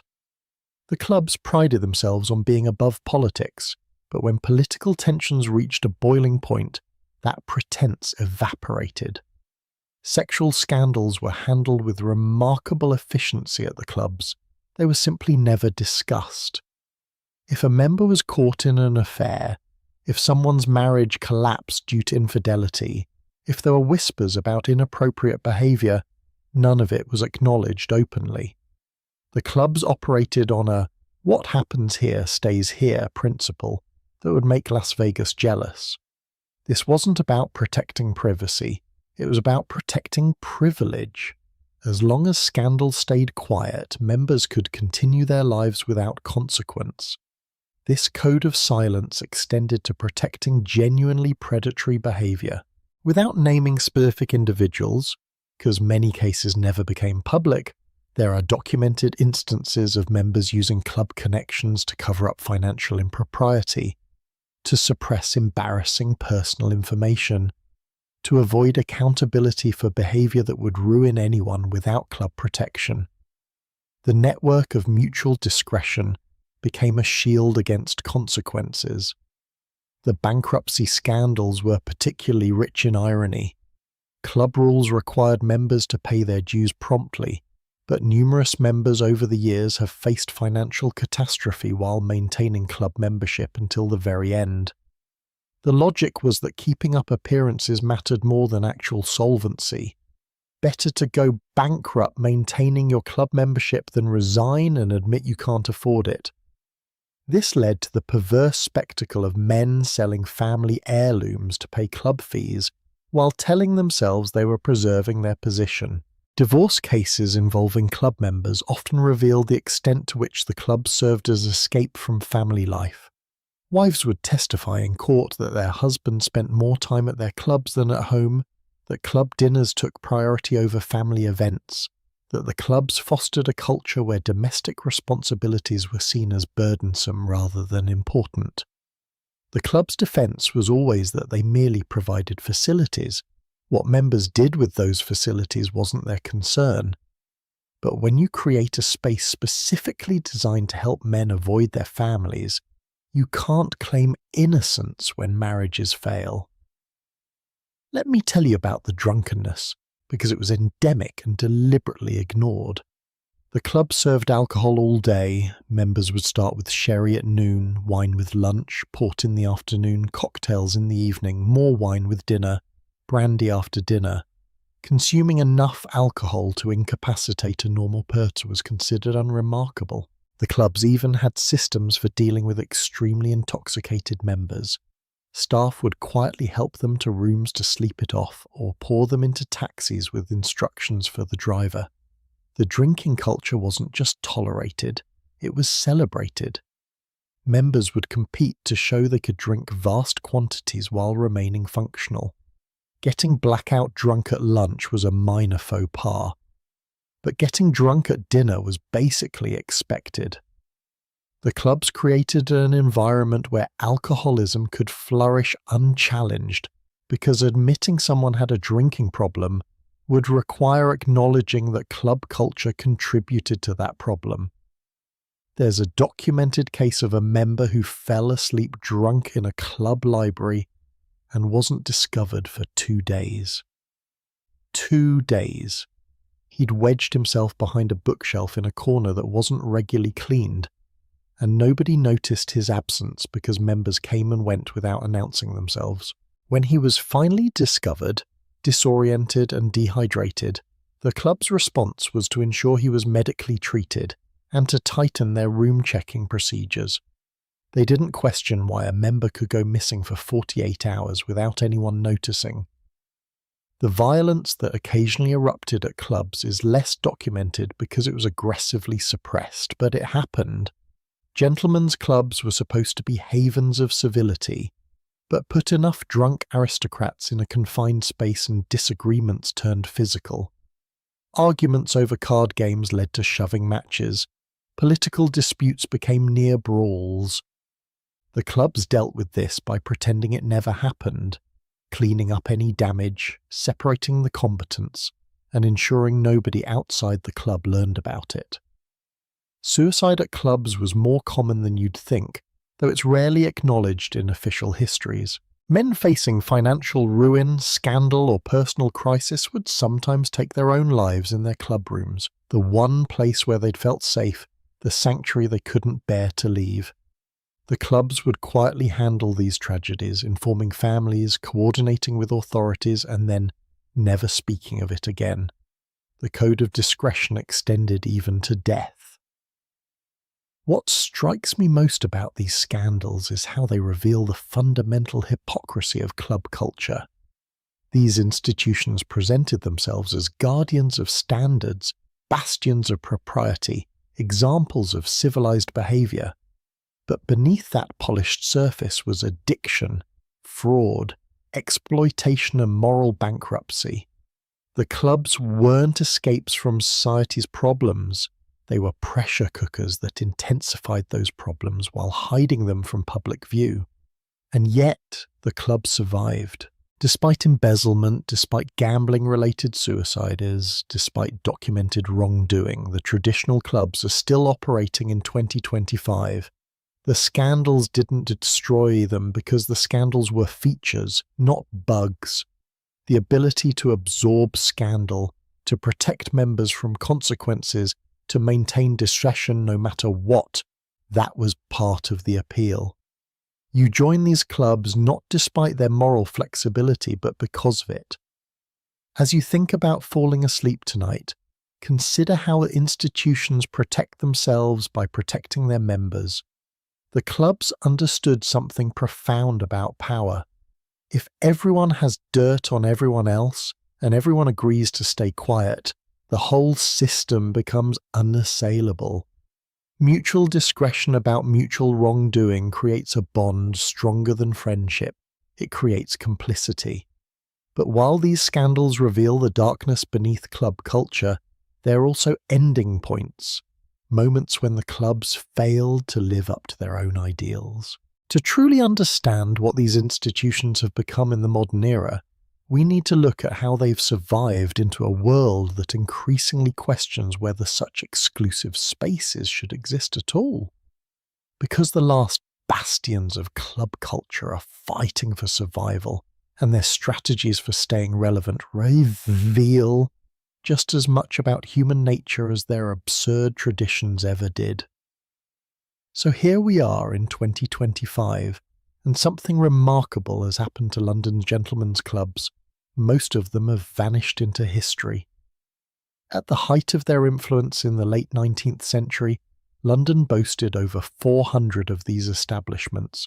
Today, only about 40 traditional clubs remain. That's a 90% extinction rate. The dinosaurs had better survival odds. And yet, those 40 clubs that remain are fighting fiercely for their continued existence, employing strategies that range from genuine adaptation to stubborn defiance to creative reinvention of what a club even means. Let's start with the holdouts. The 8 clubs still refusing to admit women as full members. Whites, Brookses, Boodles, Bucks, the Travellers Club, the Beefsteak Club, Pratt's, and the East India Club. These institutions have collectively decided that maintaining their male-only tradition is worth whatever criticism, controversy, and declining relevance comes with it. They have looked at the 21st century and said, "No thank you, we'll stay in 1850. But here's what's fascinating. This strategy might actually be working for them, at least financially. White's still has a 9-year waiting list. Brookses and Boodles continue to attract wealthy members despite, or perhaps because of, their refusal to modernise. The exclusivity that makes them controversial also makes them desirable to a specific demographic. Men who want access to one of the few remaining spaces where they can pretend the modern world doesn't exist. The membership fees at these holdout clubs reveal their business model. White's doesn't publish its fees publicly, but estimates suggest around £10,000 for initial entry and £5,000 annually. That's roughly $12,000 entrance and $6,000 per year. For that money, you get access to a building you might not find space in, food you could cook better at home, and the privilege of following rules designed to make your life more difficult. Objectively, it's terrible value. But exclusivity has never been about objective value. What White's and its fellow holdouts understand is that they're not selling amenities, they're selling identity. When you tell someone you're a member of White's, you're communicating something specific. I'm wealthy enough to afford membership, connected enough to be proposed and seconded, patient enough to wait years for admission, and traditional enough to belong to a male-only institution despite knowing it's controversial. That's a lot of signalling packed into one membership card. The clubs of admitted women have taken varied approaches to survival. The Reform Club, first to admit women back in 1981, has leaned into its progressive reputation. They market themselves as the thinking person's club, attracting members interested in politics, literature, and social reform. Their library is genuinely impressive. Their lecture series brings in notable speakers, and their mixed-gender membership feels relatively normal rather than grudging. The Athenaeum, which admitted women in 2002, has positioned itself as the club for academics and intellectuals. Scientists, artists, writers, and scholars make up much of their membership. They've essentially said, if you care about intellectual achievement more than gender, we're your club. It's worked reasonably well, their membership remains strong, and they've avoided the controversy plaguing male-only clubs while maintaining enough exclusivity to feel special. But these traditionally male clubs, whether they admit women or not, face competition from a completely different species. Modern private members clubs like Soho House, the Groucho Club, 5 Hertford Street, and Shoreditch House. These new establishments have taken the club concept and completely reimagined it for the 21st century. They're stylish where the old clubs are stuffy. They're commercially run rather than member-owned. They welcome women not grudgingly but enthusiastically. And most importantly, they're actually fun. Soho House deserves special attention because it's basically the anti-whites. Founded in 1995, it now has locations in cities around the world. Members skew younger, creative, and international. The dress code is smart casual, which actually means casual. Jeans are fine, trainers are acceptable, nobody's checking your trouser buttons. There's Wi-Fi throughout. You can use your phone. You can work on your laptop. You can even, gasp, discuss business. The food at Soho House is genuinely good because they hire actual chefs who care about flavour rather than tradition. The atmosphere is relaxed and social rather than formal and isolating. And here's the revolutionary part. Membership is based on whether you're interesting rather than whether you're wealthy. They prioritise creative professionals, film, media, fashion, art over bankers and lawyers. You can't buy your way in if you're boring. This represents an existential threat to traditional clubs. Why would a 35-year-old entrepreneur wait 9 years for whites when they can join Soho House immediately? Why would a young professional tolerate outdated rules when they can network in spaces designed for how people actually work today? The traditional clubs offer history and prestige, but the modern clubs offer relevance and functionality. It's not an easy choice. Some traditional clubs have attempted to modernize while maintaining their character. They've added business centers with computers and meeting rooms. They've improved their dining to compete with restaurants. They have created reciprocal agreements with clubs in other cities, allowing members to stay at partner clubs when traveling. These are sensible adaptations, but they're also admissions that the old model alone isn't sufficient anymore. The real challenge facing traditional clubs is demographic. Their core membership, upper-class British men aged 55 and above, is literally dying off. Each year, more members exit through death than enter through election. The younger generation, even wealthy ones from appropriate backgrounds, are less interested. They've grown up in a more diverse, less deferential world. The idea of belonging to a club that excludes women or enforces arbitrary rules strikes them as embarrassing rather than prestigious. I spoke with a 32-year-old investment banker whose father is a member of Brooks's.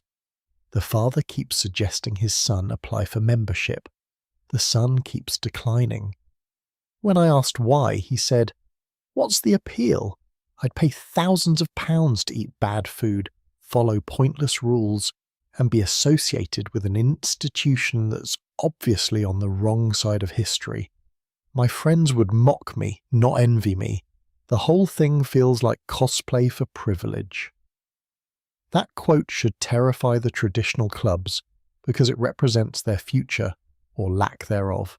But here's something unexpected. Some young people are joining traditional clubs precisely because they're anachronisms.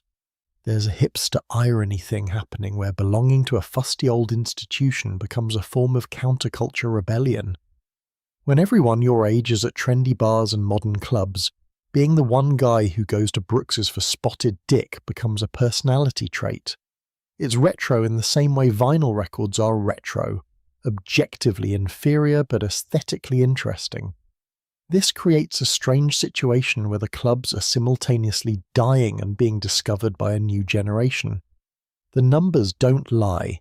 Membership is declining, waiting lists are shorter than they used to be, and several clubs have quietly reduced their entrance fees to attract new members. But within that decline, there's a small subgroup keeping the tradition alive through ironic appreciation and genuine fascination with history. The financial model of member-owned clubs has always been precarious. Unlike commercial ventures that can adjust prices and services based on market demand, these clubs are constrained by their own rules and traditions. They can't simply raise fees dramatically without losing members. They can't cut costs by reducing service quality without undermining what makes them special. They exist in a narrow economic band where they're simultaneously too expensive for most people and not profitable enough to sustain themselves long term. Several clubs have sold their buildings or portions thereof to remain solvent. The real estate they occupy, prime locations in central London, is worth more than the clubs themselves. This creates perverse incentives where the land is more valuable empty than occupied by the club.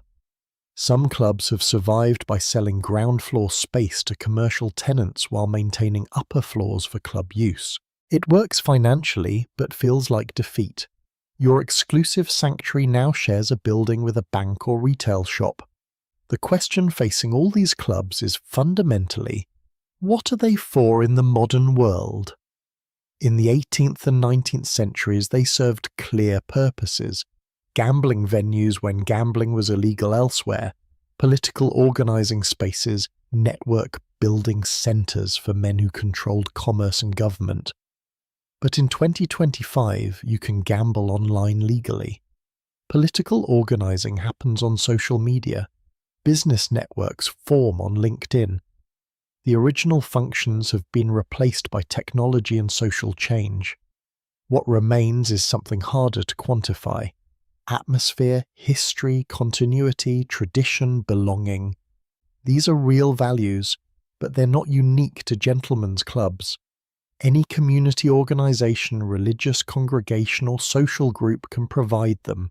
The club's competitive advantage was always exclusivity, but exclusivity becomes less appealing when what you're being excluded from doesn't seem worth joining anyway.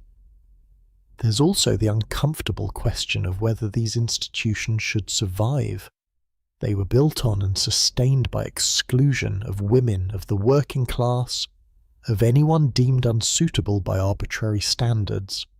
Their traditions include practices we now recognize as harmful, from enabling gambling addiction to protecting wrongdoers through discretion. Preserving them means preserving structures that caused real damage to real people. Is historical continuity worth that moral cost? But I'm also struck by something more nuanced. These clubs, for all their flaws, created spaces where human connection happened in ways we're struggling to replicate. They forced people to interact face-to-face, to share meals, to build relationships over years and decades. They created third places, not home, not work, but somewhere else where community formed. The modern world is losing third places, and we're discovering that digital connection doesn't quite replace physical proximity. Maybe what we need isn't to preserve gentlemen's clubs as they exist, but to learn from them while discarding their worst elements. Keep the idea of dedicated social spaces. Keep the concept of communities built around shared values. Keep the notion that people need places to gather beyond home and office, but discard the exclusion, discard the arbitrary rules designed to humiliate, discard the enabling of destructive behaviour. Keep the leather chairs but lose the misogyny. Some of the modern clubs are attempting exactly this. They're creating inclusive versions of club culture, spaces with membership requirements and shared etiquette, but without the baggage of gender exclusion or class warfare. It's early days, but the experiment is interesting. Can you have club culture without club snobbery? Can you create belonging without creating out-groups? The jury's still out. As we come to the end of our journey through this strange world tonight, I want you to think about what these clubs ultimately represent. On one level, they're ridiculous. Grown men eating children's food, sleeping under newspapers, wagering fortunes on raindrops, and enforcing rules about trouser buttons. The absurdity is undeniable. But on another level, they're very human. They're about people trying to create spaces where they feel safe, comfortable, understood. They're about the need for belonging, for tradition, for continuity in a changing world.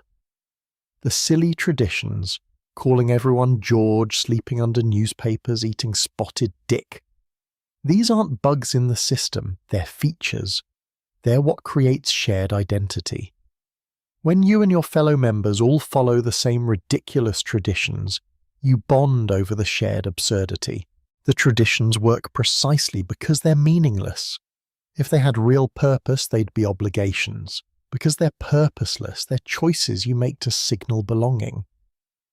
What gentlemen's clubs teach us is that humans will create elaborate rituals around almost anything if those rituals provide identity and community. The specific content doesn't matter. It could be about chocolate houses or napping traditions or dress codes.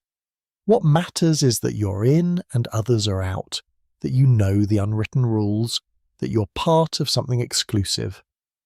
We all do this in different ways. The gentlemen's clubs are just more honest about it, more elaborate in their execution, and more willing to look ridiculous in the process. So as you finally drift off to sleep tonight, maybe you'll dream about bow windows and betting books, about spotted dick and chamber pots, about black balls and George, or maybe you'll just appreciate that wherever you are, whatever communities you belong to, at least nobody's making you eat nursery food in a basement while wearing a tie. The gentlemen's clubs set the bar for absurdity remarkably high, and most of us, thankfully, live well below it. Thank you for staying with me through this entire journey into the wonderfully strange world of London's gentlemen's clubs. I hope you found it as fascinating as I do. These institutions that are simultaneously important and ridiculous, influential and absurd, historical treasures and embarrassing relics. If you enjoyed this deep dive into the silly side of serious traditions, you know what to do. Leave your thoughts in the comments, share this with anyone who appreciates historical absurdity, and stay tuned for the next story. Because history is full of people doing bizarre things with complete seriousness, and I can't wait to explore more of it with you. Sleep well, and remember, no matter how strange your day was, at least you didn't spend it sitting in a window judging strangers' cravats.